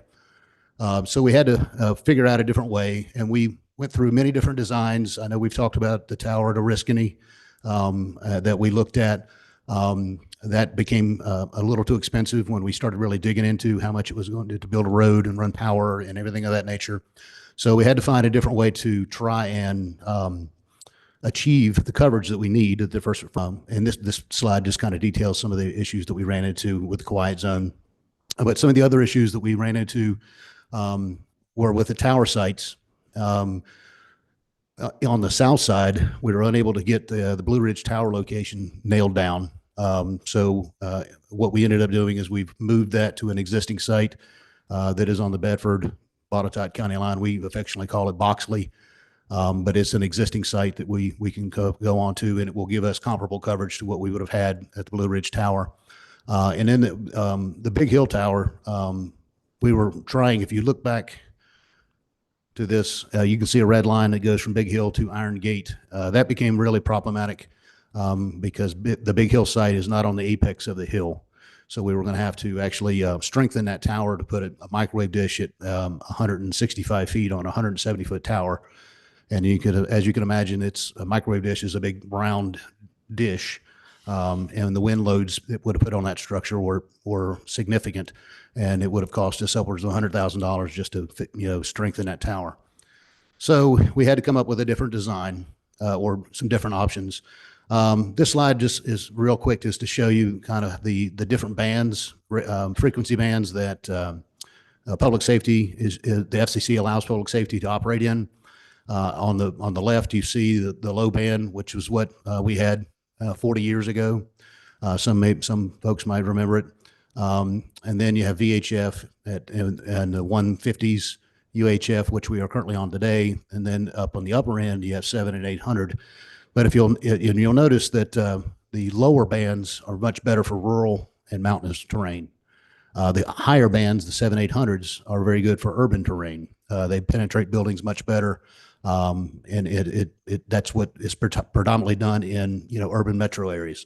The UHF is kind of a hybrid. It does a little bit of both, but just kind of like anything that's hybrid, it doesn't do both really well. But as mentioned before, UHF was not an option for us.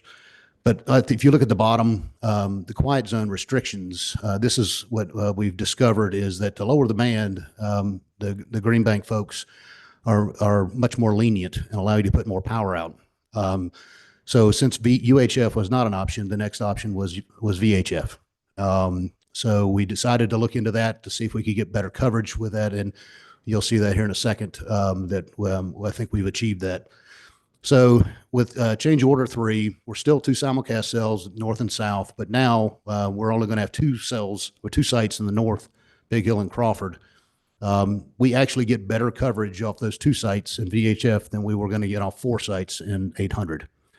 The south cell, we're looking at doing 5 sites. So it's still a total of 7 sites countywide. But you can see that in red, Boxley and Fincastle are the 2 new sites. So what we did was we moved Blue Ridge east to Boxley, and we moved the Iron Gate site. That equipment is now going to be located at the Fincastle Tower on Grove Hill Road. And you could see these are, we will have to use multiband radios, which the consultant had put in their report that is favorable because we can interact with anybody that comes into the county or wherever we go.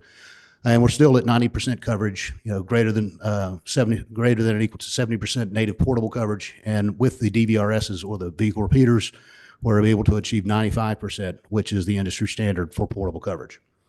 In the change order, we have the option to upgrade the backup dispatch center at Fincastle to a full dispatch center. Currently, in the current configuration, it is basically just using radios, and it's kind of a limited ability facility. But as we are able to have data into that facility now because of the Fincastle tower, we did price out the upgrading that backup dispatch center to a full functioning center, much like the one at the primary center in Reed Mountain. And then also too, we were able to reallocate some of that equipment that would have been in the backup center to a mobile command trailer for emergency management to use during forest fires, other emergencies, floodings, and things of that nature, to be able to aid in communication with outside groups that come into the county. So are we saying that everything on that slide is in addition to our scope? No. So the only thing that's in addition to the scope is the bottom two bullet points. The two that got my attention. So we went forward with this project without a full functioning primary and backups dispatch? No, probably not as clear as it could be. The primary center is a very full functioning. We got all the functionality that you would see in any dispatch center. The backup dispatch center is the one that has a limited set of functionality. This particular change order would bring that up to the same level as the primary center. And the dispatch capability in the mobile trailer, that was just not, it was just overlooked as a need. Well, that became available because we were going to reuse some of the equipment that was going to go into the backup dispatch center. Since we've already got it in the scope, we were just going to reallocate it since it's already delivered. We were going to put it in the mobile command trailer since we've already got it, and it is a need, but it's much like any public safety. We've got more needs than we have dollars for. So, but since the capability was there, we figured we'd put it into the change order.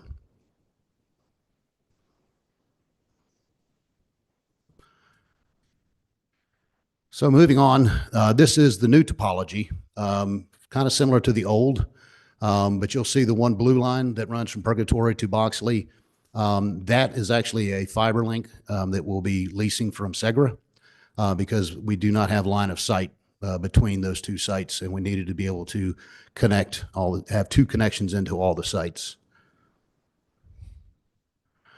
So this is the portable coverage. You can tell, obviously, we don't have as much up in Oriskany or even in Iron Gate. The decision was made for this particular, in general, that there are the number of calls in the Oriskany area. We did a study, and there were about 21 calls in 12 months in Oriskany. It's not that those folks deserve any less service than anybody else. It's just that with the digital vehicle repeaters, we can cover that area without having to have the $2 million expenditure of the tower in Oriskany. But if you'll notice, and you'll see in a second, all of the major thoroughfares and most of the population base is covered with what we call native portable coverage. So that's without the vehicle repeaters. This particular slide shows, this is a 12-month compilation of calls for fire and EMS. So you can see, obviously, most of the population and calls are in the south end of the county and following the interstates and the major thoroughfares, 220 going to the north. And this is a side-by-side, so you can get a feel for, you'll have that portable coverage primarily where the calls are, or 90% of the calls. The vehicle repeaters will probably not need to be used in those particular areas. Obviously, if you're answering a call in Oriskany Square, you're going to need that vehicle repeater because we just, there's just so few calls up there to justify the expense of a tower. But this is what the new coverage for with the VHF and the 700 in the south. So this is what you would expect. Not only this is the mobile coverage, but this is also the coverage that would be expected with for the portables if they use the digital vehicle repeaters. So you're in excess of 90% coverage for the whole county. As we mentioned before, I think this next slide shows it there. That's in this slide here, you'll see like up in Oriskany, there's areas and also in North Iron Gate and Bluegrass Trail and places like that, where in the old design, you might not have mobile coverage. So at that point, you're on an island. You have no communications with anybody.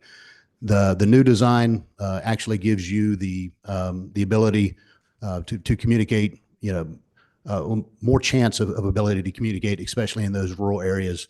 If you're fighting a forest fire or on a search for somebody, even if you're off the road, if you've got an ATV or anything of that nature, which we're looking to put the repeaters in, you'll be able to communicate. Moving on real quick, the original contract design or contract we had the radios that you see on the left, the legacy radios. We were going to be using the Apex 900 and the Apex 8000, sorry. But you'll notice when they were introduced, in particular the Apex 8000 was introduced in 2015. So it's already 10 years old. It's actually March of 2015. So it's almost 11 years old. So Motorola does not advertise, pre-advertise when they're going to discontinue a radio. However, you'll see the radios on the right are the replacements, and they're already shipping. They're already here. So the decision was made to upgrade to the latest and greatest, so we don't have to worry about obsolescence of the radios too soon before the useful life of the radios. So real quickly, we went from the Apex 8000 to what's known as the Apex Next. There are specific radios. Sheriff will get specific ones, and there's some specific ones made for fire and EMS as well. The schools and some of the other, like the jailers and bailiffs, I believe, are going to went from the Apex 900 to the N30. And then the mobile radios, we're going from the 6500 to the 8500, which is all band, which will give us capability of interoperability with Roanoke, Bedford, Craig, Allegheny, Rockbridge, any state and federal partner that does come into the county. One of the things I wanted to mention, all the radios, the portable radios will be using Smart Connect. Excuse me. Now, this is the ability for the radio to use broadband data to be able to talk on the system. Primarily, this was driven by the schools for us to be able to provide those day-to-day communications in the schools where they're notorious for not having good radio communications. I know James River High School is not the best. And I know Colonial, we actually have a bidirectional amplifier in that facility already. But what this software feature will allow them to do is use the Wi-Fi access points that are already in the school for that coverage. And all the radios will have it, sheriff will have it, so their school resource officers will be able to use it. Fire and EMS radios will have it, so if they do anything inside the school, I shouldn't say just the schools, it'll be any county building that has an access point. So it expands the coverage, and it negates the need for, at least from a day-to-day operations aspect, to have those expensive bidirectional amplifiers. This actually refers to what we're calling change order 4. With the addition of the Fire Station 7 at Reed Mountain, the initial contract did not account for all the equipment that was going to go into the building. So this particular change order is the additional equipment to outfit all the bunk rooms, the data areas, and all the other areas of the facility for the fire station alerting. And as mentioned before, about the Fincastle backup dispatch, this is just a screenshot of the console that you'll see that would be on the lower right. That is the same exact GUI, the same console that they would have at Reed Mountain. The thought was that if they move from one center to the backup center in an emergency, they would have a familiar, graphical user interface for them to sit down at, and they can just continue on from a continuing operations perspective. Real quickly, these are some of the negotiated items that we did with Motorola. And I apologize for it being such short notice, but some of this came because of needing to do something by the end of the year. We were able to negotiate some savings for the school bus radios. We got $2,500 off per radio, so a savings of $375,000.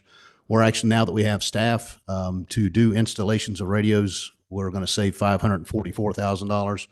So almost $919,000 that we were able to take off the top of the project, or change order 3, I should say. Some future items. Motorola is also committed to giving us 2 additional years of warranty on the radios. That's a cost savings of $200,000. With the Fincastle Tower site, it will negate the need for a bidirectional amplifier at the courthouse. And if we have to in the future, the sheriff's office, which could be a cost savings of $500,000. And then with the Smart Connect, the school BDAs, with the 12 facilities they have countywide. This was more of a guess because we didn't have time to get a quote, but it could be upwards of $1 million for 12 facilities, for a total of $1.7 million. So the negotiated and future savings, we think we can probably save the county about $2.6 million. So this is the finances on change order 3. The Fincastle backup dispatch, I'll jump to that real quick, only because that is, there's some of that installation is actually in the infrastructure number at the top. That is really about $400,000. And I only mention that in case the board decides that as an option, if you want to take that out of the equation. But the infrastructure number is about $583,000. That's the microwave fixed network equipment. Then there's the engineering and design. So a lot of that is actually the design that was done for the different designs we had to figure out, coverage maps, the engineering of figuring out if that particular design will work. When we did Oriskany, when we've done the different Blue Ridge sites and Boxley. The subscribers, what I mentioned earlier, which is the upgrades, the additions, and upgrades is about $1.1 million. It's worth noting too that the numbers did go up just a little bit from the original contract. I think they had some headcount increases at the sheriff's office and also the school board. And then the Fincastle backup dispatch is about $300,000 for a total of $2.475 million and change order 3.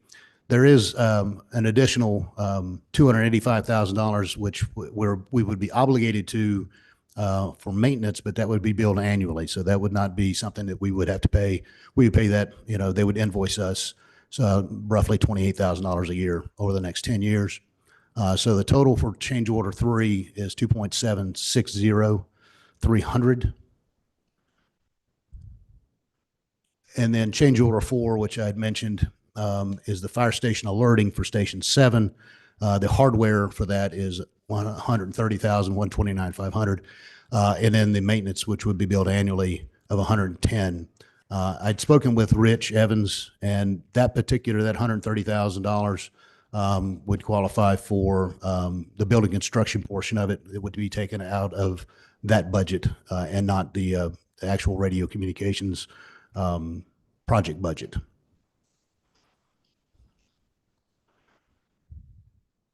So in total, change order 3 is 2.760. Change order 4 is 395 for a total of $2,999,799.28. Just for reference, that bring the total cost of the system for after change order 3 and 4 to $23,533,129.07. That is also inclusive of some of the 10-year maintenance from the original contract. The actual cost of the radio system, hardware and installation, is right at $20,900,000. So there's about, $3.5 million worth of maintenance that we would be obligated to pay over the next 10 years. So at this time, I'm more than willing to entertain any questions you might have. Like I had mentioned before, all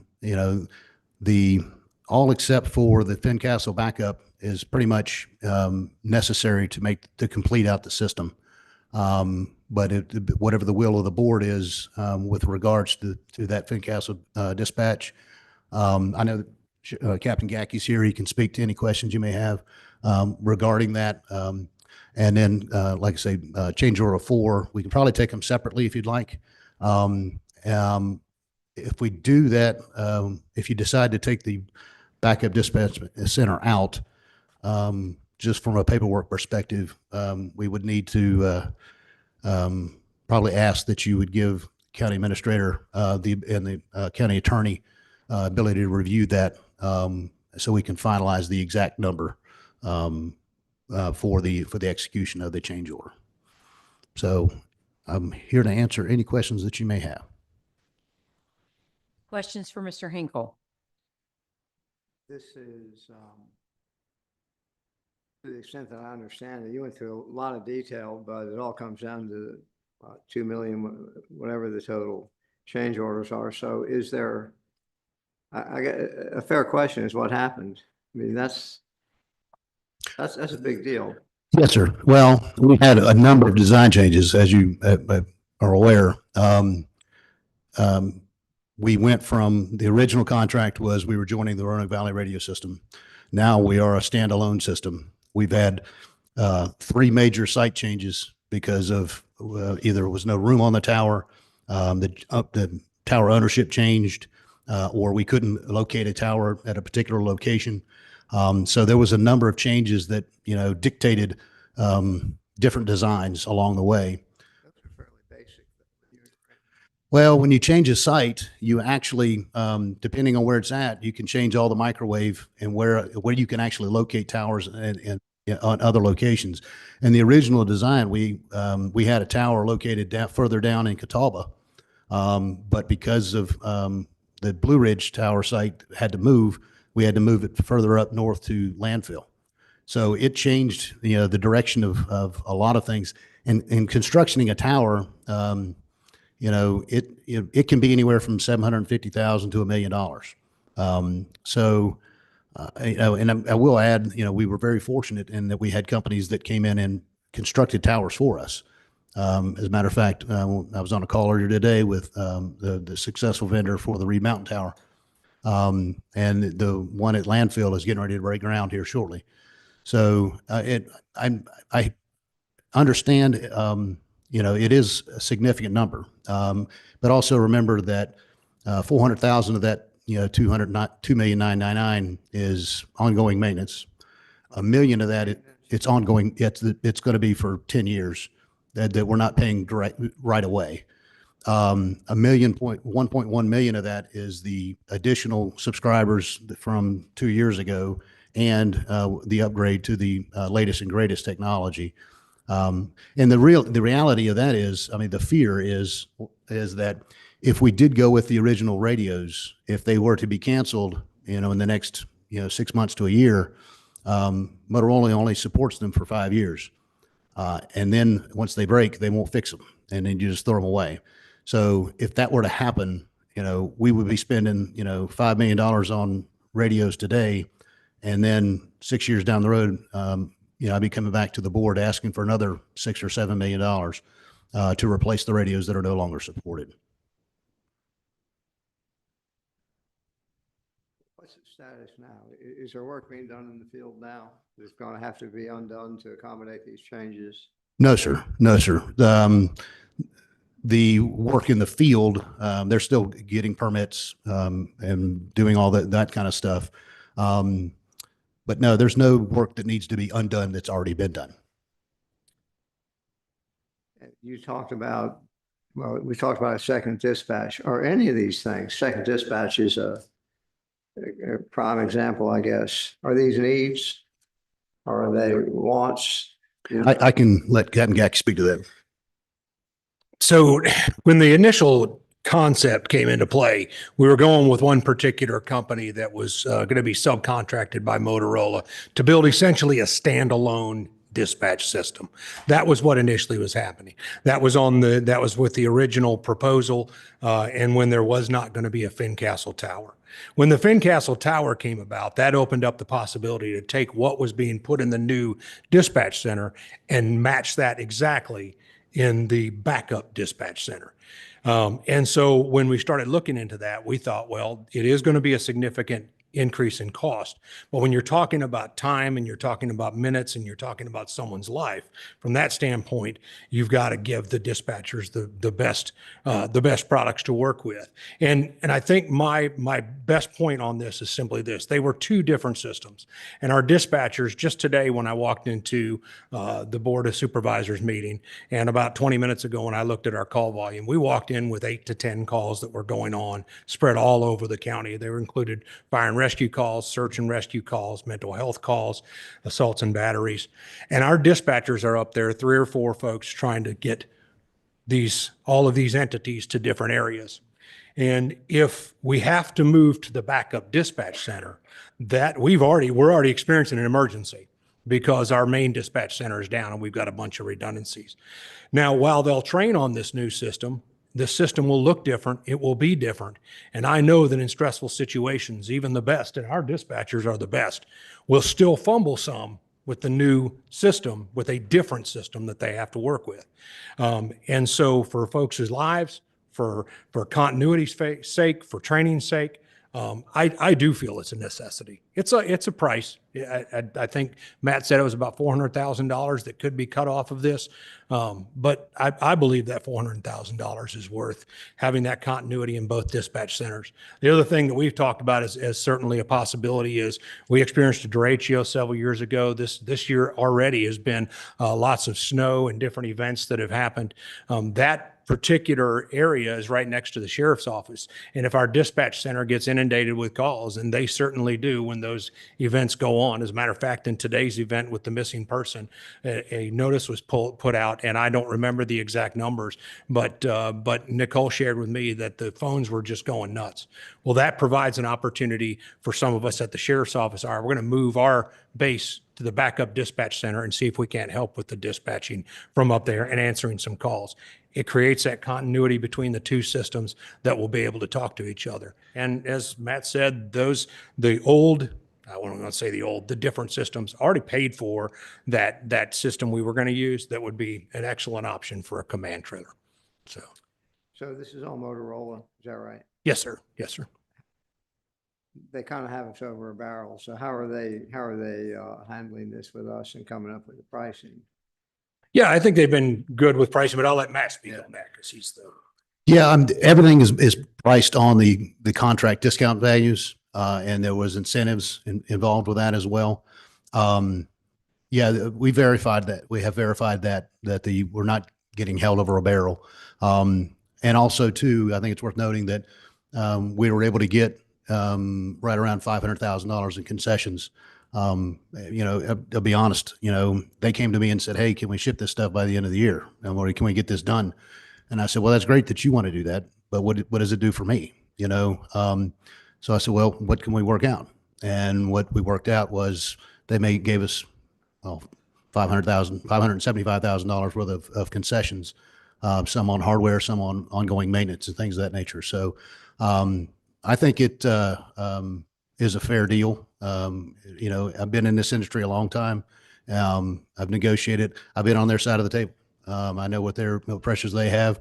And I know I feel confident that we're getting a good deal as a county and for the taxpayers. And they're all legitimate. The changes are all legitimate needs, in your opinion? Oh, absolutely. Yes, sir. Yes, sir. Thank you, sir. Other questions? You had a slide in there. There's some savings. Did I see that or did I miss? Yeah, right. Right there. Yes, sir. Can you go over that just real quick again? There was super savings. So the top table is what we've negotiated. So now that we have staff. Now, when the contract was put in place, I was the chief of a one-man tribe, and I wasn't going to be able to install, 500 radios in vehicles. But now that we have staff, we had $544,000 in the contract to be able to do that. So we've pulled that out, and now we're going to take that burden on ourselves. The school bus savings, that $375,000, that's the carrot, or if you want to call it, that we were able to get out of Motorola because they wanted to ship the radios here sooner. So those are the savings that were negotiated right away. The first line item in quote unquote future savings really should be in the negotiated, but we can't realize that until the maintenance starts. But we get two years of warranty on, and that's all the radios countywide. So that's not just the school board, that's sheriff, that's fire.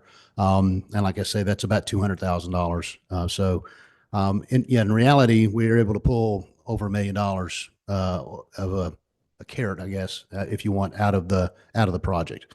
Now the BDA at the courthouse, I'm estimating that, somewhere between $225,000 and $250,000. With the tower at Fincastle, that won't be needed. And same thing if we were to do one for the sheriff's office and the jail. Questions?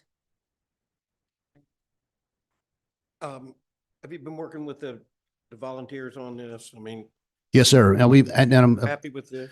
Yeah, well, I mean, they've got some concerns, in particular with some of the paging and things of that nature. We've come up with a couple of options that we presented to them.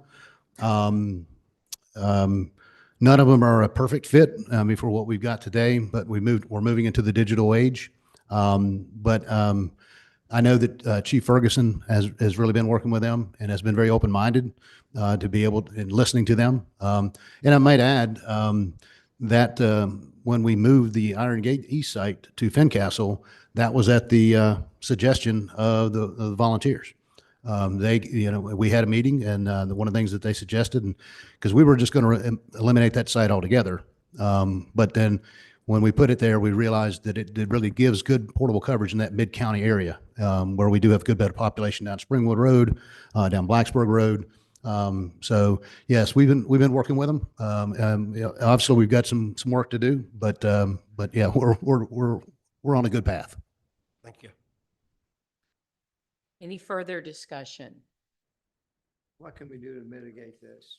Yeah. To somehow mitigate the total cost, if you will, or the immediate cost? Can you postpone something, dispatch center or something, to get it out of the current? I think the only thing that you could pull out, everything else is absolutely positively needed. The only thing that you could pull out is that upgrade of the Fincastle dispatch, the backup dispatch center. And that's about $400,000. Everything else, in reality, there's not that much, on the shifting things around. I mean, the equipment really hasn't changed. We're just moving it from one location to another.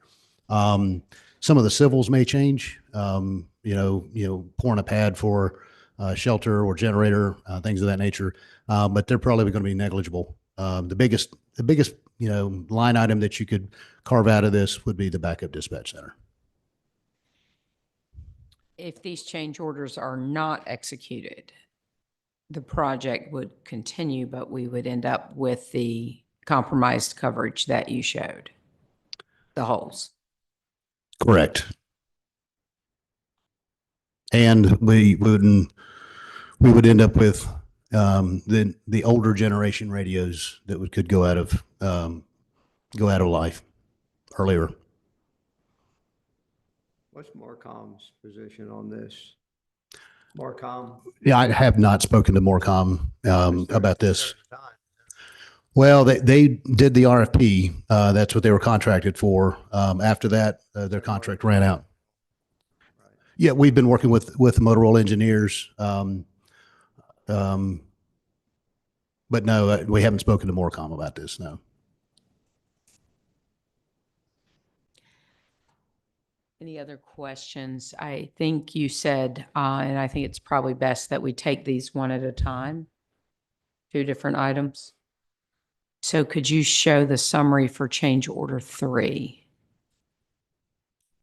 Madam Chair, if I may ask, I'll leave this alone in a minute here. So these are all basically additions. Fundamentally, they're additions to the scope that were missed initially. Is that fair? That they're not undoing anything? No, actually, the scope of the larger scope of the project, it's still a 2 simulcast cell, 7 sites as it was proposed from Motorola. What we've done is we've moved the pieces around.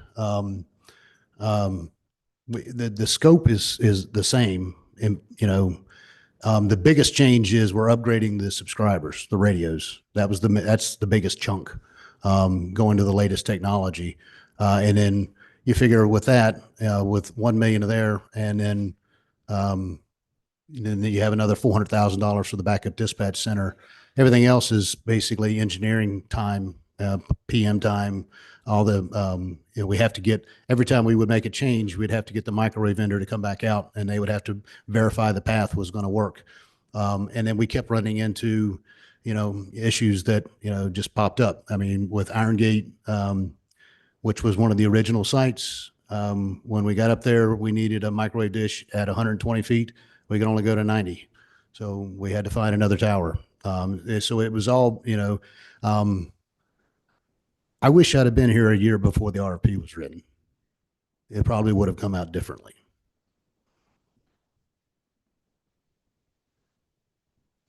Other questions? So I think we are looking first at change order 3. Please correct me if I'm wrong, but that would be we would vote on executing the change order with a total value of $2,760,300. Is that correct? Yes, ma'am. Do I have a motion?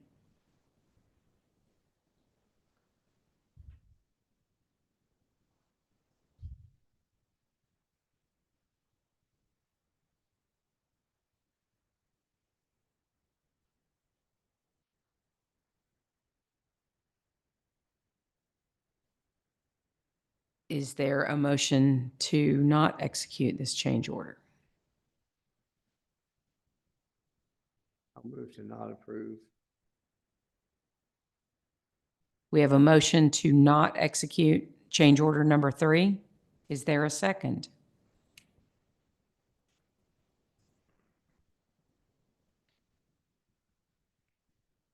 Well, this is a conundrum. It is. Madam Chairman?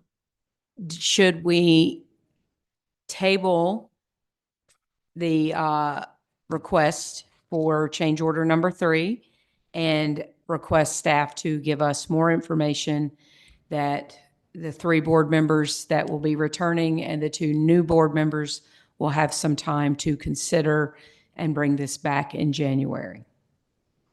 I'll make a motion to table this to January. I'll second.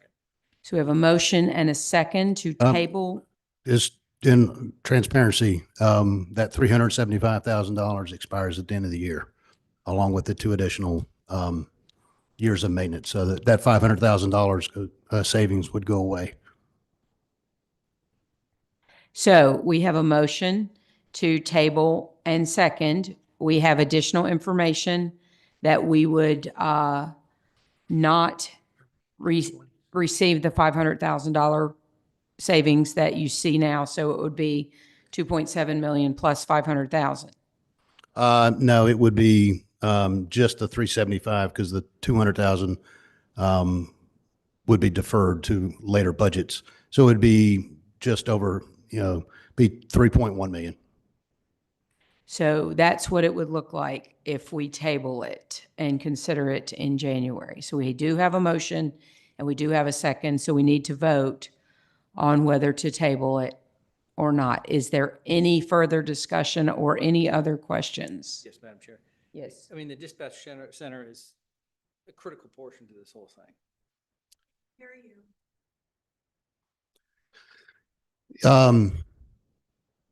From a continuing of operations perspective, yes. For them to be able to hop up out of one seat and sit down in another and everything be the same. Especially when the blood pressure is up, there's an emergency going on. That is something that would minimize mistakes, and, you know, in public safety, mistakes is lives and property. Further discussion? Okay, I'm going to call for a vote. The vote is again to table change order 3 and revisit this in January, requesting staff to bring us more information, bring the board members more information. Let's have a roll call vote on that. Yes. Yes. Yes. Yes. Yes. Change order 3 is tabled. Let's move to change order 4. The total amount for that is $395,000. Do I have a motion regarding change order 4? I move to approve change order 4. We have a motion to execute, authorize staff to execute change order 4. Do I have a second?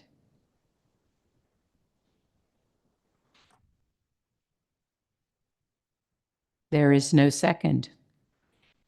I'll Do it. second that. We do have a second. So I have a motion and a second to authorize staff to execute change order 4. Any discussion? Yes, sir? Explanation on the maintenance services. Yes, sir. So that, And if they're not executed now, what's the consequences? this particular one, they would evaluate it annually, probably on the CPI. This locks in the maintenance services for 10 years at that fixed rate. They'd still be accomplished, though. The maintenance would still be accomplished. We would have to negotiate annually. Which would lead to a higher cost, of course. Yes, sir. That's the crux of locking it in for 10 years. You have a static expenditure. There's the motion on the floor. The motion is to execute change order 4, to approve it. We have a motion and a second. Any further discussion? Let's have a roll call vote for that too. All in favor of executing change order 4? Yes. Yes. Yes. Yes. Yes. Thank you. So more information and bring back change order 3 for the January meeting. Yes, ma'am. Thank you very you much. so much. And our next to last agenda item will be citizen comments. I have received requests, Christine Liana, and after that will be Danny Goad. I will call the on-deck person as the first person is making their way down or to a microphone.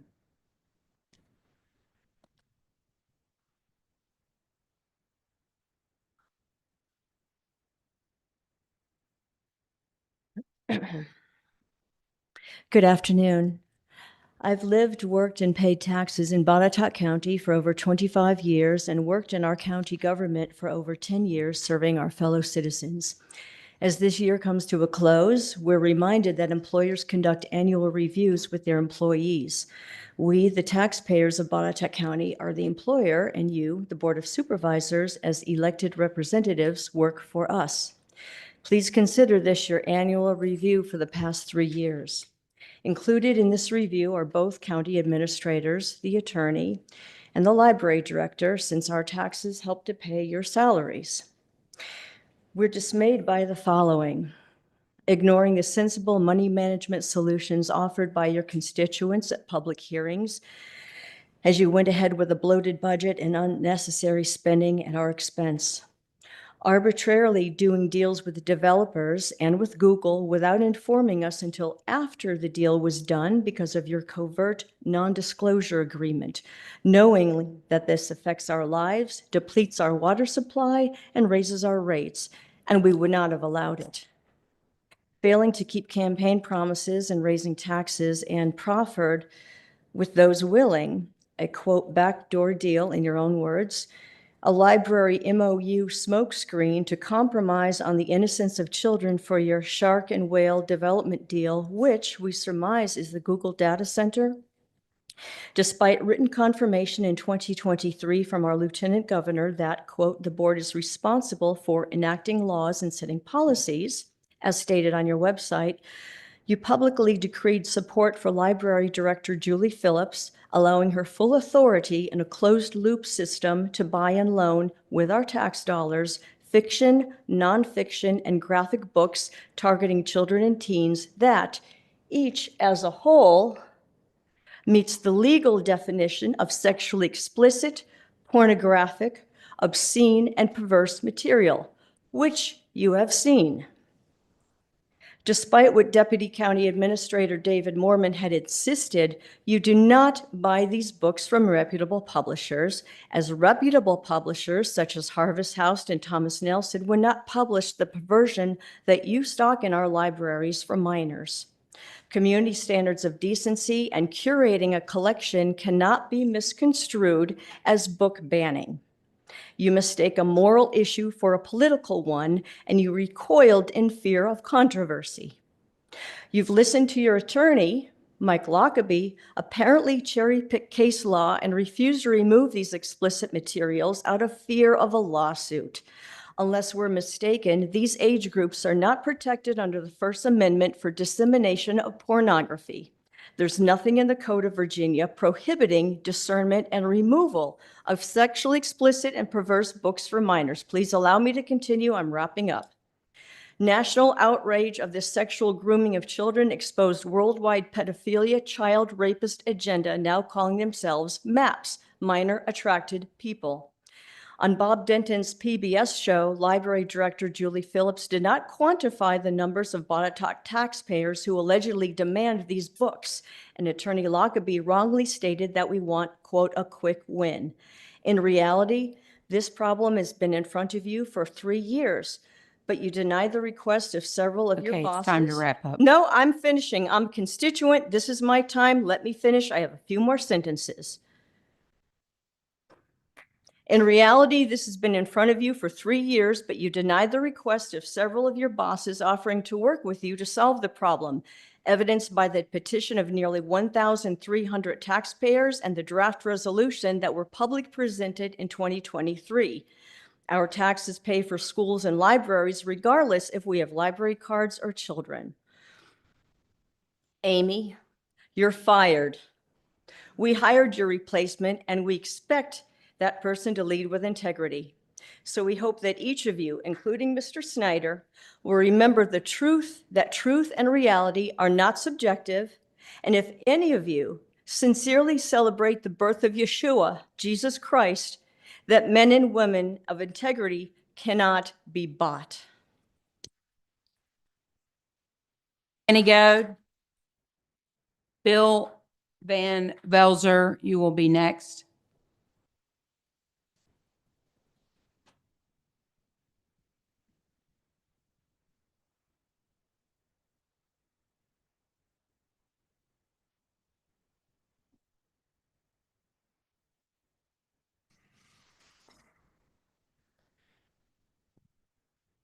Good afternoon. Thank you, Madam Chairman, for the opportunity to speak to the Botetourt County Board of Supervisors today. My name is Danny Goad of Cloverdale. I'm speaking to you on the topic of representing the people of Botetourt County, particularly the natural resources of the county, water, and public utilities, electricity. Google does not believe that the people of Botetourt County have a right to know the impact of their data center endeavor, but the court has ruled otherwise. The people have a right to know how much water will be consumed. Farmers have a right to know how much water will be consumed and the risk that they face with an explosive increase in the amount of water consumed in the county. The representatives of Botetourt County, the Board of Supervisors, has a duty to protect the people of Botetourt County. In cooling applications, there are many ways to effectively cool processes. Direct cooling, basically pouring water on the item to be cooled, is seldom feasible. The next best system would be once through indirect cooling, open loop system with the water being returned to its source. Next, an evaporative cooling process, which would consume maybe 30 to 40% of the cooling water with constant makeup and water treatment to prevent fouling. Lastly, a closed loop system could be used similar to an automobile internal combustion system, with the heat being expelled to the atmosphere. These systems are probably listed in the order of increasing cost to install and operate. They're also listed in the order of which requires the most water, in reverse order of the electrical output or electric power required. This brings me to the list of questions that the representatives of the people should know to effectively evaluate the Google data centers.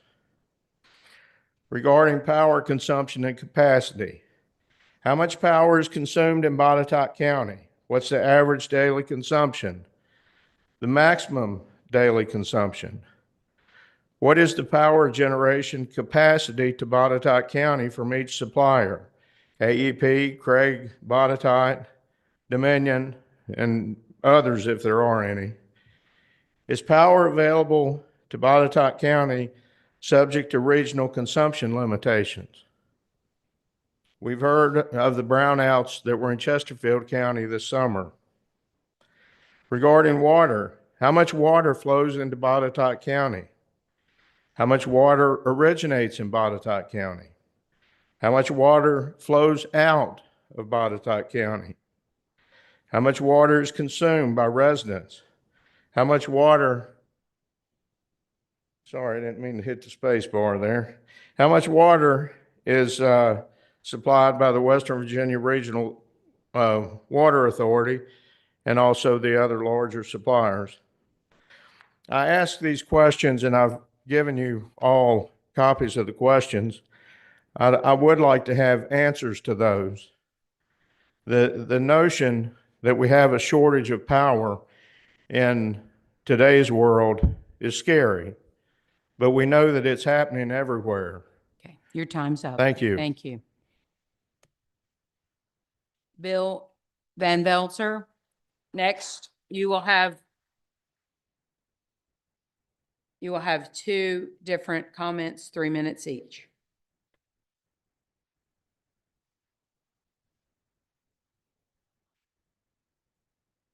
The first is about the proposed county museum or visitor center. As a retired educator, former museum education director, and historic interpreter, I took great interest in last month's reveal of the county's plans for a museum or visitor center. Fortunately, it appears we are still early in the project's timeline, as I have a few questions and some observations for those in charge. On its face, the building's design is troubling. There's nothing Botetourt about it. It's simply a generic office building that would be right at home in any business park anywhere in the country.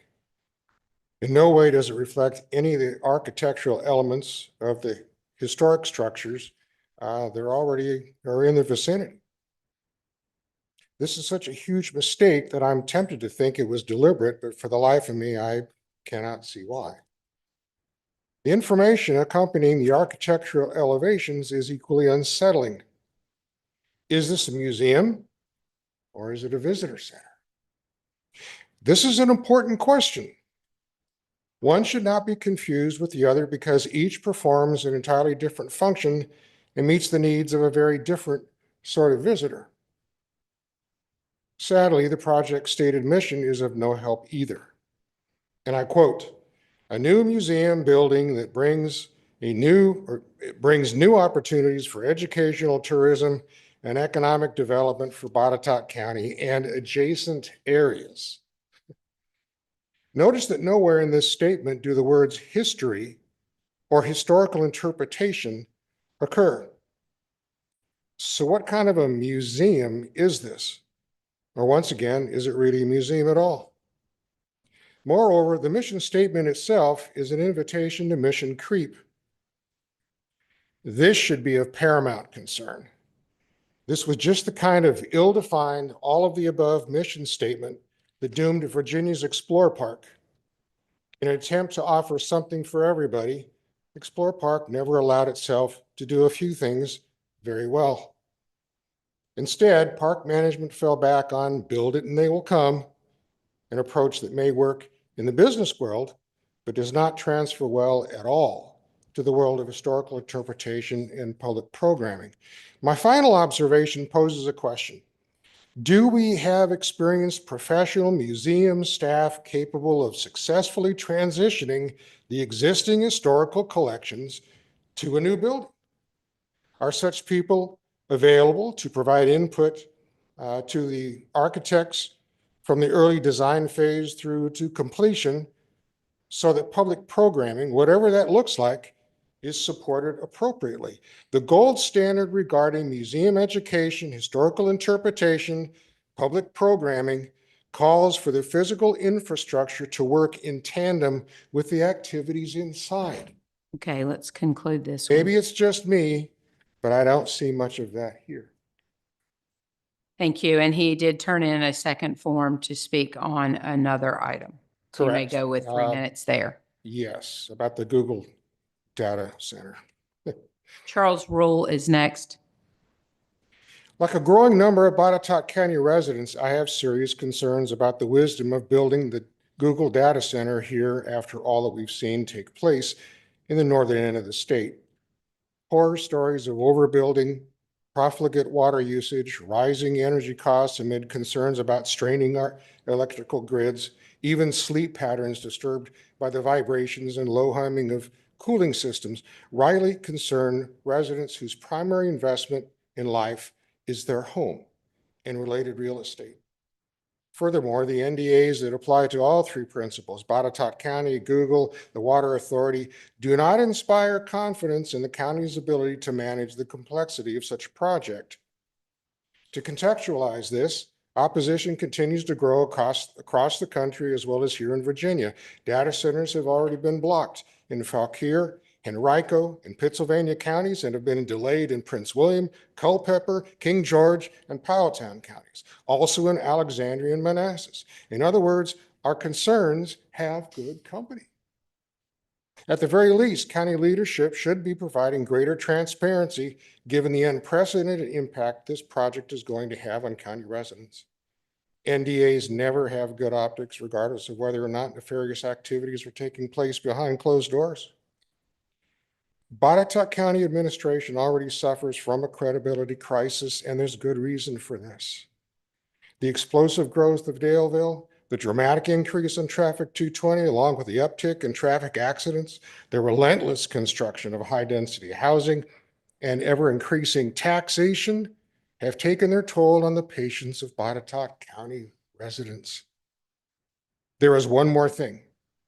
In a county where an industrial wind facility was permitted in a forest conservation district through the use of the special exceptions permit process, what will keep the county from using that same SEP process to permit the next data center wherever it wants? And then how many more will follow? The way county leadership is handling this issue is eerily similar to how it handled Rocky Forge. I'll never forget that.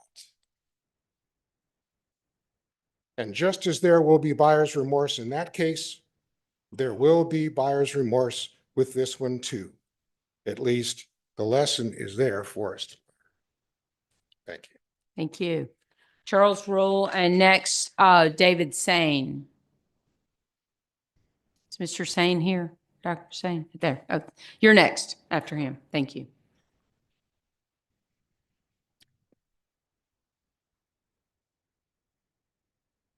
Getting old.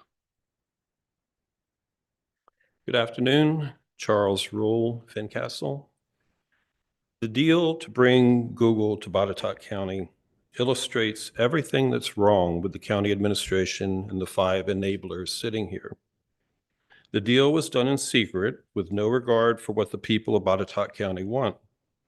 Other counties sought input from its citizens in full transparency, and their supervisors acted on their behalf when their citizens said they do not want a data center in their backyard. The deal was all about money and potential tax revenue with no consideration of who the administration and the supervisors were going to bed with. This is the same Google that has a history of buying out or destroying competitors, using and selling your personal information, manipulating searches to favor progressive results and bury conservative results, and celebrating DEI. The deal ignored the long-term impact on its citizens who are already burdened financially by the tax increases on property and food for which you are responsible.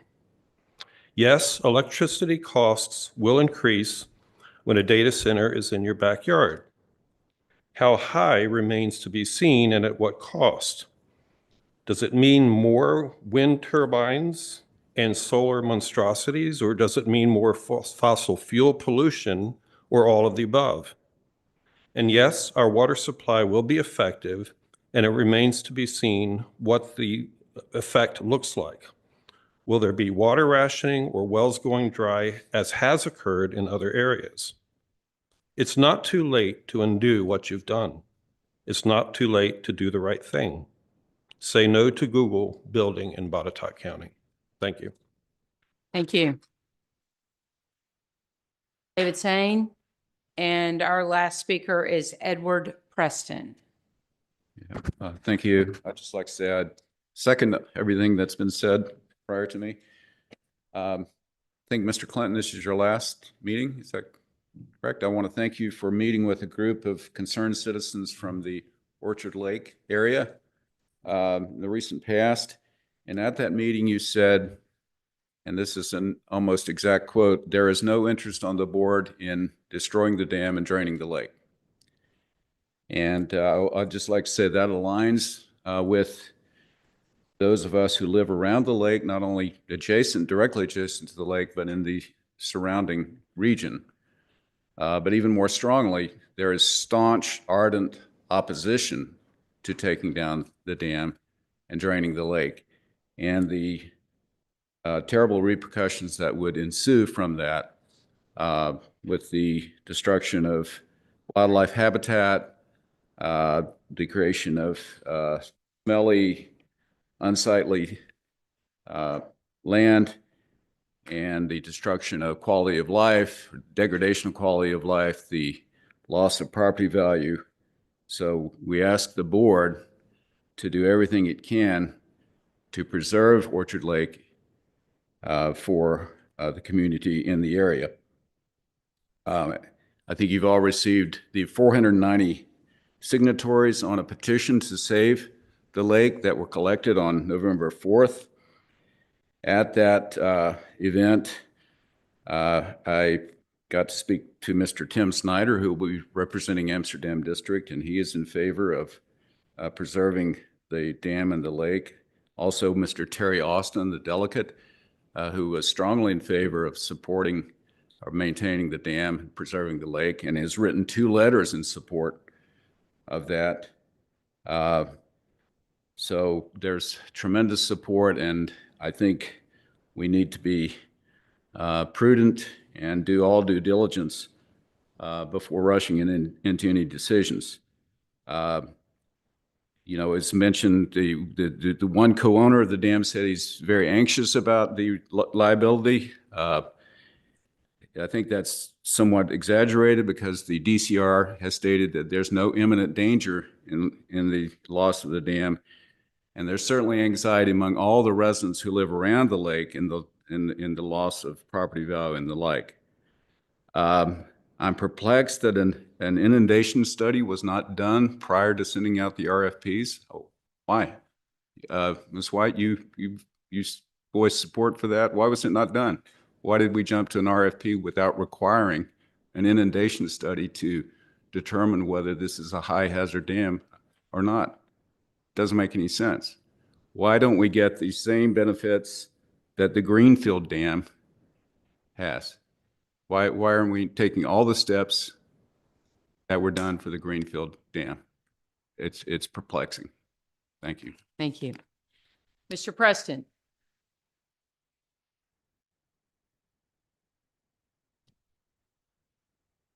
End on a happy note.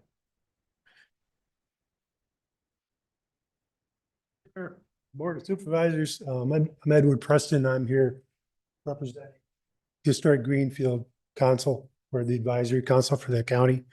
We're here today to acknowledge Steve Clinton's help for all these past years in bringing to the forefront the importance of preserving historic information, and especially Greenfield's buildings that we've been working with for years now. And there are some challenges, of course. One is raising money. But Steve is confident that if we come up with proposals to preserve and protect the buildings, the money will be there. Part of the problem in the past has been through the application for grants is that the grants come back and say that we're not demonstrating any community support to be awarded a grant. So we need to do some work on educating the county, the public, to show some kind of appreciation and education for the preservation of these buildings. So we might propose in the future for the county to have a Botetourt Appreciation Week or Botetourt History Week that they can present in the county school systems. That would be a good thing for us, but it'd also be a good thing for the county to just help educate children to show appreciation and give them some background about their history. So at this time, we want to present Steve. He's pretty much taken all the words I need to show what we've done and what he's done to support us. So I'll just read this this memento that we're going to give to Steve Clinton in recognition of his efforts to protect and preserve Botetourt County's history and historic assets. Steve brought his leadership, honesty, problem solving, and interest in history to our efforts to preserve Greenfield. As a member of the Board of Supervisors for 22 years, he leaves a legacy of concern for the foundations and future of the county. He's always caring, always dependable, always willing to listen, and always our friend. This will be one of two mementos. He can take this home and share with his family and friends and maybe gain some respect from home. We'll also have another memento that will be more complete with Steve's Vita that we plan to install in the Greenfield kitchen when it's open to the public. So that will be a dedication to Steve that will last forever. So we thank you very much, Steve, and let me present this to you.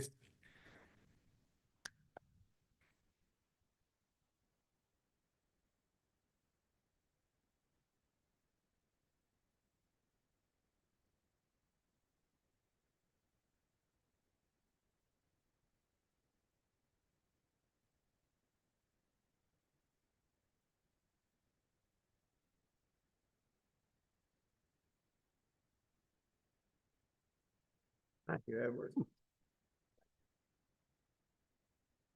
Madam Chairwoman, may I speak?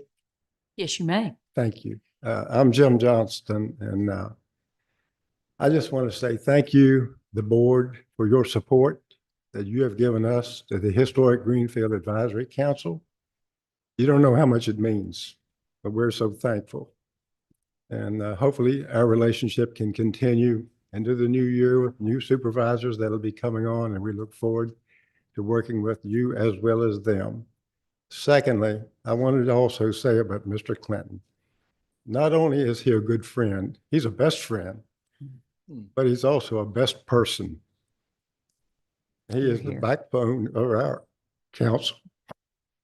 Thank you. Agreed. Agreed. Thank you. Thank you. Okay, I'm going to bring up Mr. LaRue for our closing comments. We have two updates that I would like to ask him for to quickly brief everyone on.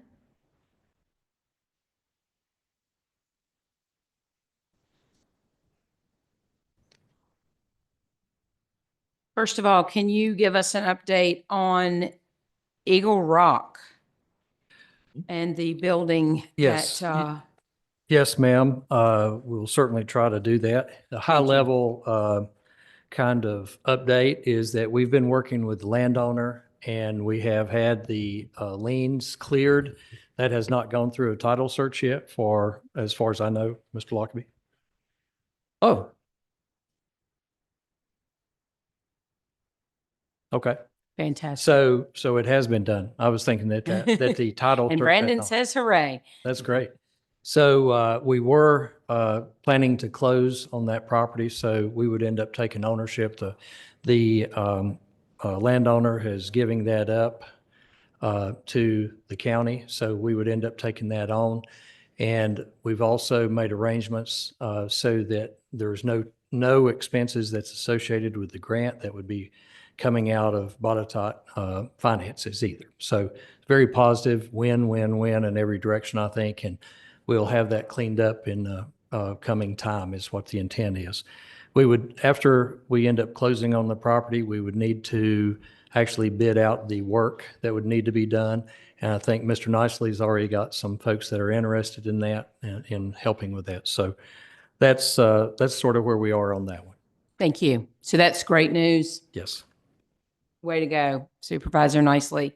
Let's get that community the clean down street that they need and deserve. Wonderful. And Arcadia Broadband. Arcadia Broadband, as we know, has been taken over by the BEAD program, and Comcast is the provider for that. And they have not started the work yet. It will be a while before they can end up getting that done, and they'll need to sign all of the documents and things of that sort that's associated. Just to remind you that that is not a project where the county will be involved. We were involved with the VATI programs and other kinds of funding that was associated with the broadband, but the BEAD program is really between the provider, DHCD, and the federal government that would be associated. So a lot of good things are happening, and hopefully we'll end up getting that, see the fruit of that coming up very soon, relatively soon. Thank you. Mm-hmm. Okay. Okay. You want that now? Again, we to the comment. Pardon me? Are we to the comment yet? Yes, we're to supervisor comments. Okay. Yes, I'd like to request maybe somebody from Apex and someone maybe from Faulkner if they would like to. And even Mountain Crane, just kind of give us an update where we at, see when the bridge and the road will get open and what y'all doing on top of the mountain.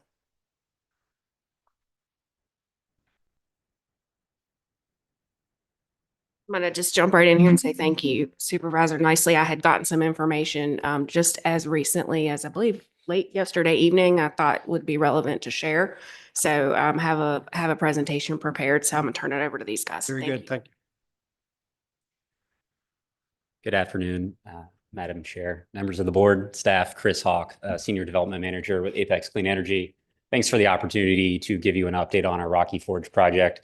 I'm joined here today by members of Mountain Crane, Brian Frazier and James Kuhland with Faulkner, as well as Devin Black with Apex Clean Energy and Travis Blevins with Faulkner. Just want to give you a quick update.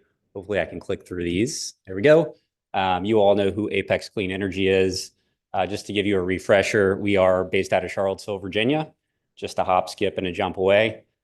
We are proudly American-owned and veteran-led. We develop, build, and operate wind and solar projects across the country, and we're happy to be building one here in Botetourt, the first onshore wind farm in Virginia. And there are over 400 industry experts with Apex Clean Energy that have helped make this project happen. There are 13 turbines at Rocky Forge Wind. We will be operational next year in 2026, and we will provide up to $25 million in tax revenue to the county during the project's lifetime, and really look forward to producing around $1 million a year in tax revenue to Botetourt County. Again, Devin Black, Apex Clean Energy, is here with us today, helping keep things clean and running smoothly on site. Happy to report that we're ahead of schedule because of this gentleman. Brian Frazier here with Mountain Crane, who's built wind farms all across the country. Really happy to have him and his team helping to build the project here. And then James Kuehlen here with Faulkner, helping keep the project running smoothly and bringing local employment from Botetourt as well as the region to help build Rocky Forge Wind. Here are a lot of dates for you. All of this really showing that we'll be operational by the end of next year. That's great news. And I'm happy to share that actually as of late last week, we have now completed construction on all 13 turbine foundations, which is a major milestone. We are ahead of schedule on that. It was expected to be completed by the end of this year. So love being ahead of schedule. And then the batch plant for the concrete used on the foundations will be demobilized off-site. It is being deconstructed now and will be gone by the end of January. Here are a few helpful construction pictures for you. Thanks to these gentlemen and their teams, happy to share that last week we celebrated 100,000 man hours worked safely throughout this year at Rocky Forge Wind with no injuries. On the left here is a picture of kind of the initial road pioneering of the project back in April. And then just a couple of weeks ago, what the site looked like in October with the major civil improvements to allow the project infrastructure to reach the ridge being nearly completed. The substation grading has been on great schedule as well. On the left, you can see in early spring, the switchyard pad being built right underneath of the Dominion 230 kV line, providing electricity and grid reliability to Botetourt in the region. And on the right, as of this month, the switchyard being constructed on Dominion's property. Here are some really great pictures of the turbine foundations throughout the project. Again, each of these 13 sites have actually been completed. This is a smorgasbord or a charcuterie board, if you will, of all the different foundations throughout the project, kind of in chronological order from left to right, top to bottom, the top left being kind of the beginning of grading a foundation, working to the right with the Sanderfoot Wind team, putting together the artwork that is the foundation, and then moving down towards the right with what is a completed foundation pad that will be backfilled with dirt here in the near term. Again, happy to say that we're supporting and supported by many local vendors for this project. In addition to Faulkner, who is locally based and providing a lot of benefits to the project with their knowledge, they've also helped us bring in numerous project supporters from all these different companies listed here. We also have a community grant program that will continue fostering throughout the life of the project, and happy to say it's been a benefit to the community even before becoming operational. And earlier this year, we were actually able to provide support to the Eagle Rock Science Festival via the Ruritan Club to provide our input on what energy production looks like in Botetourt County and the benefits to the grid and the community. With that being said, happy to answer any questions, and also just wanted to give a shout out to the team here, let you guys know that we wouldn't be here and in the midst of construction on schedule, on time, actually ahead of schedule, without each of them and their companies providing value add here. And really appreciate the time today. Thank you. When you think a road and bridge will be complete and open? The Route 66 bridge On on Dagger Dagger Springs. Springs. Yeah, the physical construction is complete. We're working through late stage engineering at this point. It'll be any day now before it's done. We're coordinating on a daily basis with VDOT James, is it fair to say that we're expecting kind of first week of the year for those engineering designs to be complete? That is correct. The construction process is complete. That bridge, I know there was intentions for it to be open much sooner. We were reconstructing a bridge that I believe was originally built in the 60s, and we're, I think, on the third iteration of reconstruction. So the engineering has been interesting with finding existing conditions where processes had to change through the construction process. So that's what's led to the timeline we've had to date so far. I'll reiterate that I'm in a daily meeting with Steve. Not every.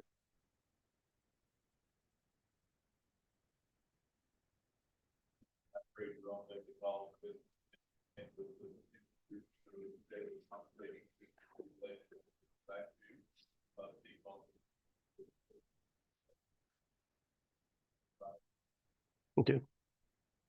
Appreciate it. Absolutely. Thanks for the time today. Yep. Happy Thanks New for Year. the update.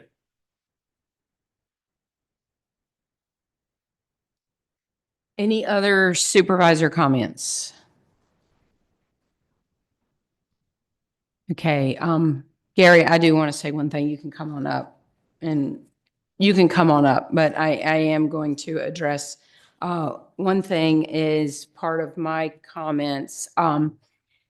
It's really hard to sit up here and have your character attacked, especially to someone who comes and speaks into a microphone and leaves. I wish Miss Liana was here to hear my comments.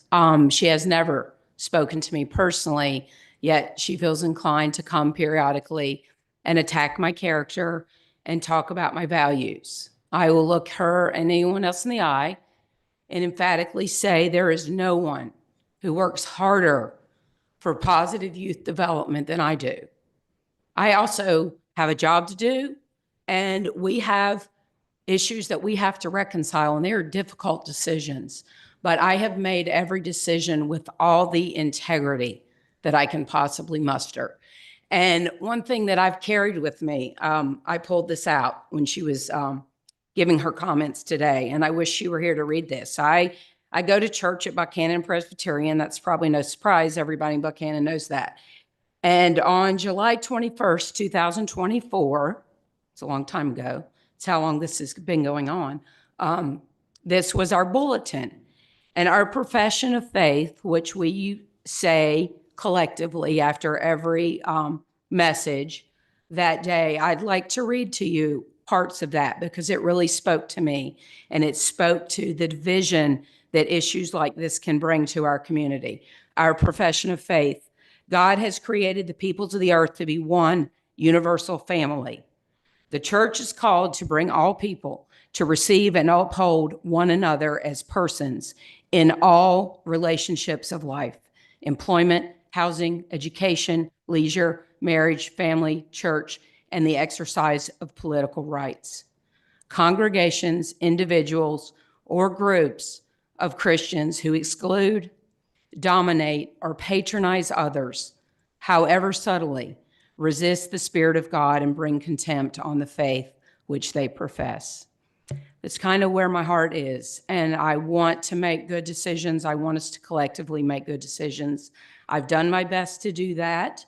It hasn't pleased everyone, but that's where my heart is. It is not up to others to judge our values and each other's morals. So I hope that we can move forward as a community, collectively, collaboratively, and together, not divisive and judging of one another. So I wanted to share that. Gary's going to share some more meaningful words, I'm sure, but I kind of wanted to let you know I've been carrying that around for a year and a half. Thank you. Thank you. Thank you, Madam Chair. One of the things it comes at, it's a difficult time for a lot of us who have worked and been tied together at the hip for so long. It's a very difficult thing to separate that.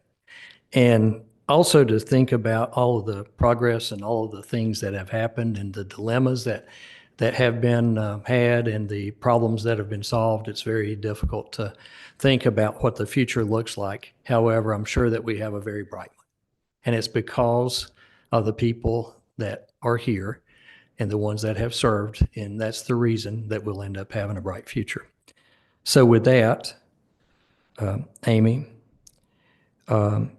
we mark the conclusion of your 5 years of service, and I may call it a sentence, on the Board of Supervisors. However, your service will formally conclude at midnight on December 31.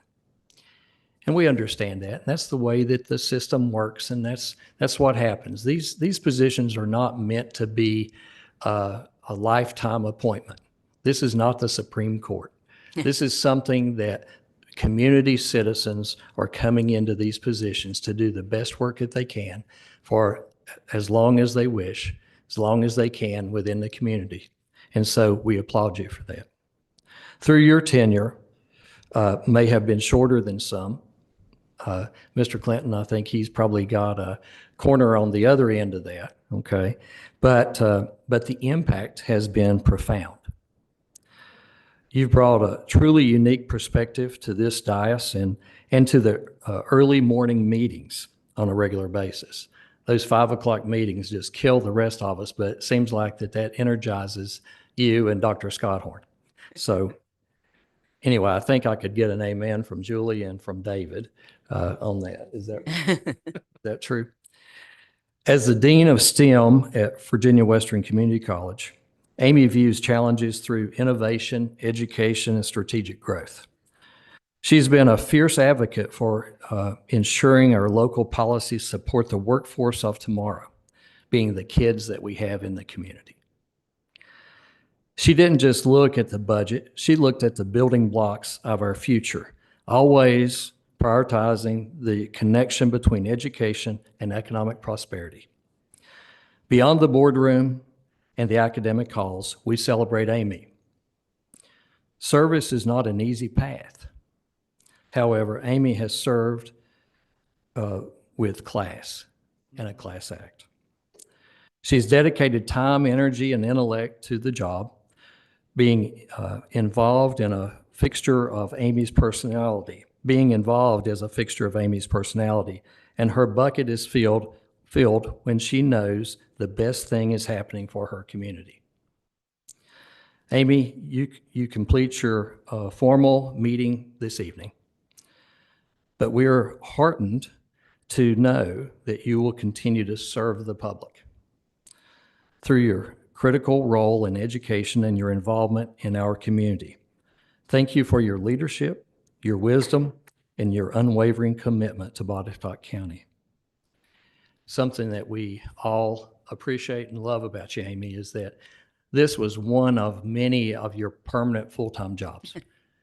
As we've laughed and talked about all of the different jobs that you have, whether that's on the fair committee or if that was with the Buchanan Town Council or if that was with, it really didn't matter, farmer's market or whatever. You always gave everything. You gave it your all, and we certainly do love and appreciate you for that. Thank you.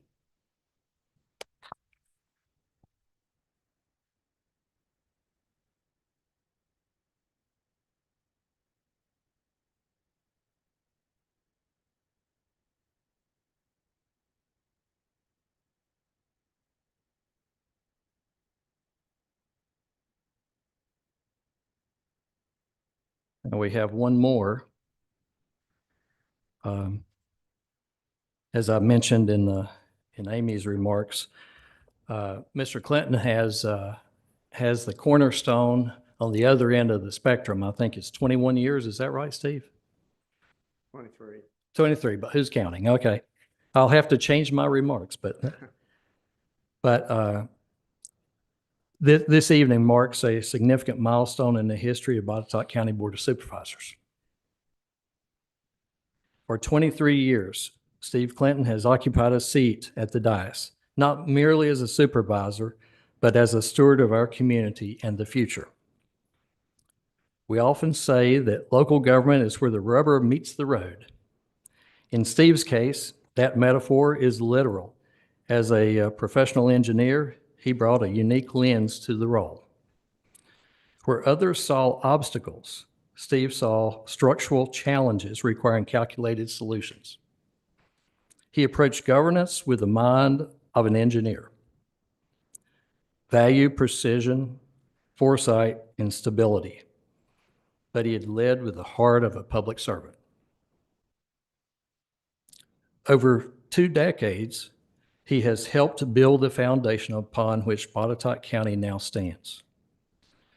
But beyond the votes cast and the budgets balanced, we honor the man, a devoted husband, father, Botetourt County citizen, and a loyal friend. Steve, as you know, service doesn't have an expiration date. While this may be your final board meeting, we know it is not the end of your contributions. You're the type of man who will never stop. Thank you for the 23 years of unwavering dedication, wisdom, and friendship.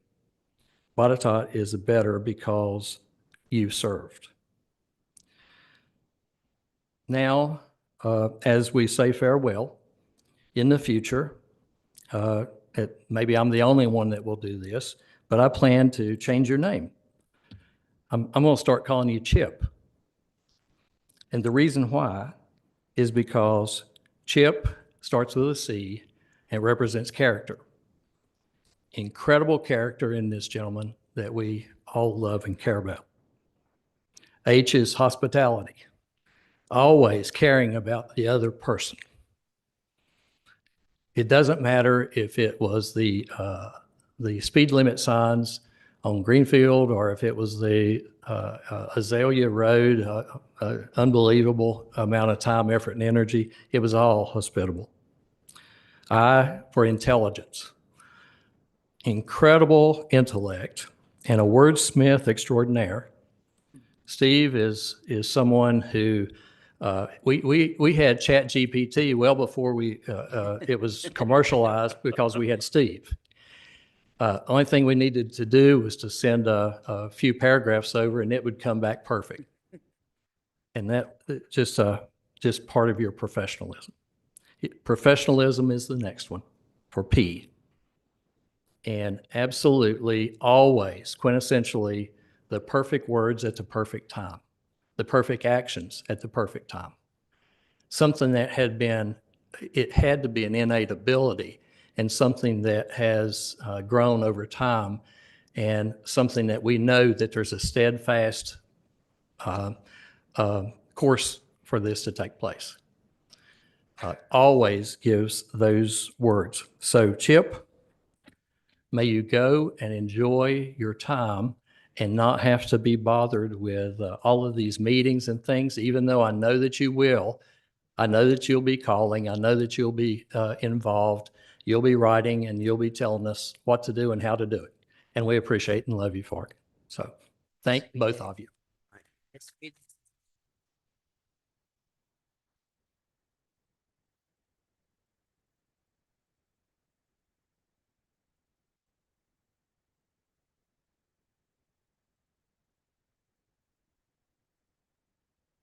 Any words, Steve? See what we have here.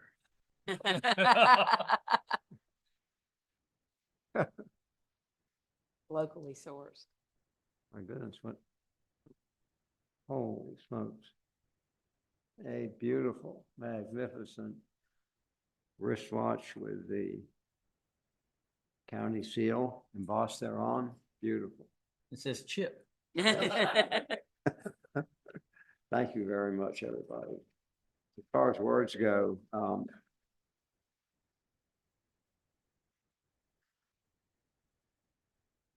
it's been thrill of a lifetime and the honor of a lifetime to serve Botetourt County. What a beautiful place it is and what beautiful people live here. And you don't really know that until you get into the details of government, for example. And I often think that the big things,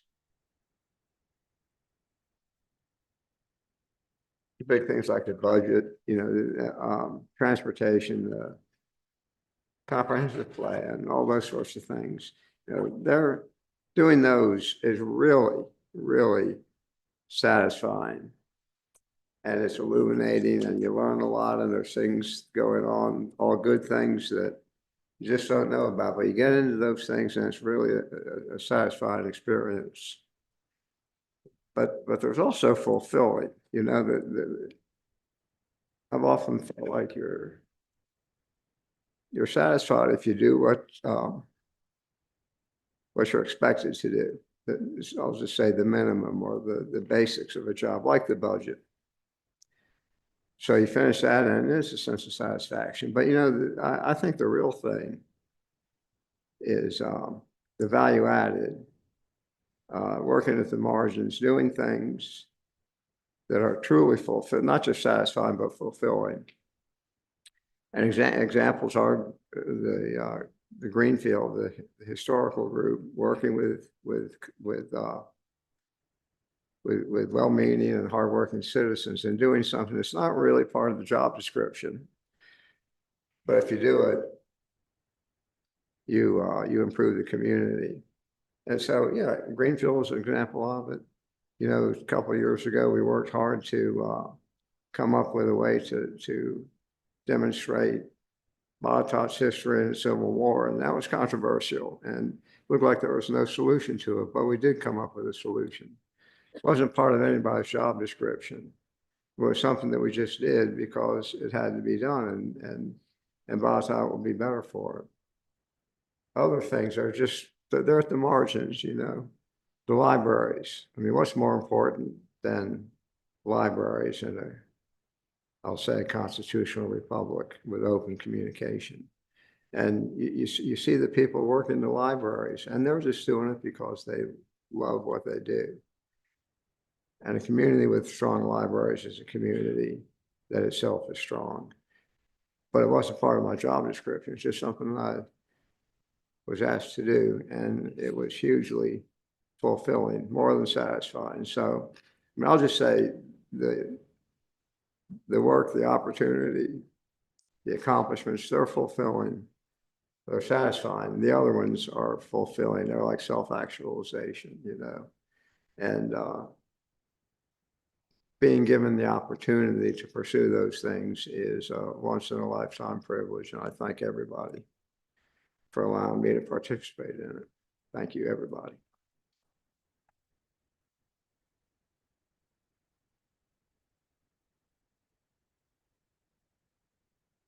If I can, Madam Chair.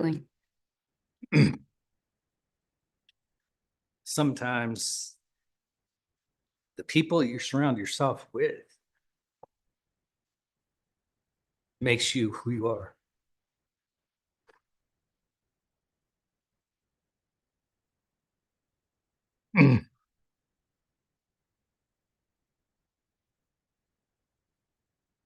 I've been around this guy for a long time.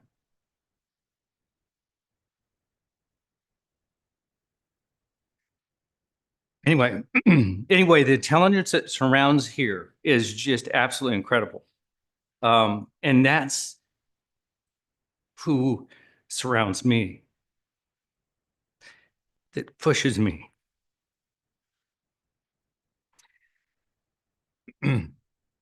But just a couple words about Steve, maybe just a few more than just a couple. It's clear that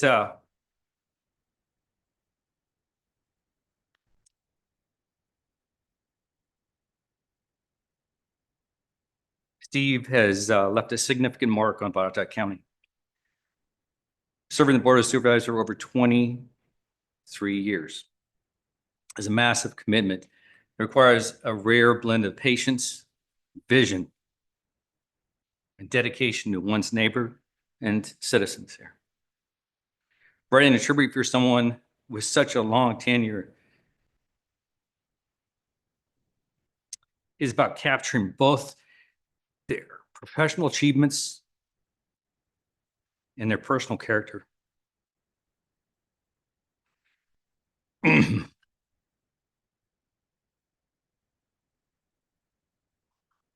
Didn't know this was gonna be this hard, but anyway, we honor Steve for more than 2 decades of steadfast leadership on Botetourt County Board of Supervisors. Steve has been a pillar of our community, navigating the complexities of the growth while fiercely protecting the heritage of the county he loves. His tenure is defined not just by years, but by countless projects, improvements, and lives he has touched. We are a stronger, more vibrant county because of his tireless service. It's hard to imagine Botetourt County without Steve Clinton's steady hand at the helm. Steve hasn't just been a supervisor. He's been a listener, a problem solver, a true friend to the community, to me. Whether it was a major infrastructure project or a small concern from a single constituent, Steve treated every issue with the same level of integrity and care. And I say thank you, Steve, for giving so much of your life to make others better.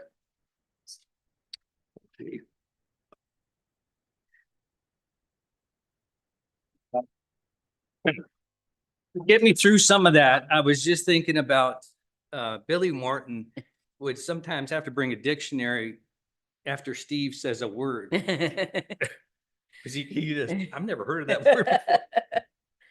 So thank you, Steve. Thank you, Amy, for both of your leaderships and what you've given this county. Thank you. Any further comments? Is there a motion to adjourn? So moved. Second. All in favor? Aye. Merry Christmas, Botetourt.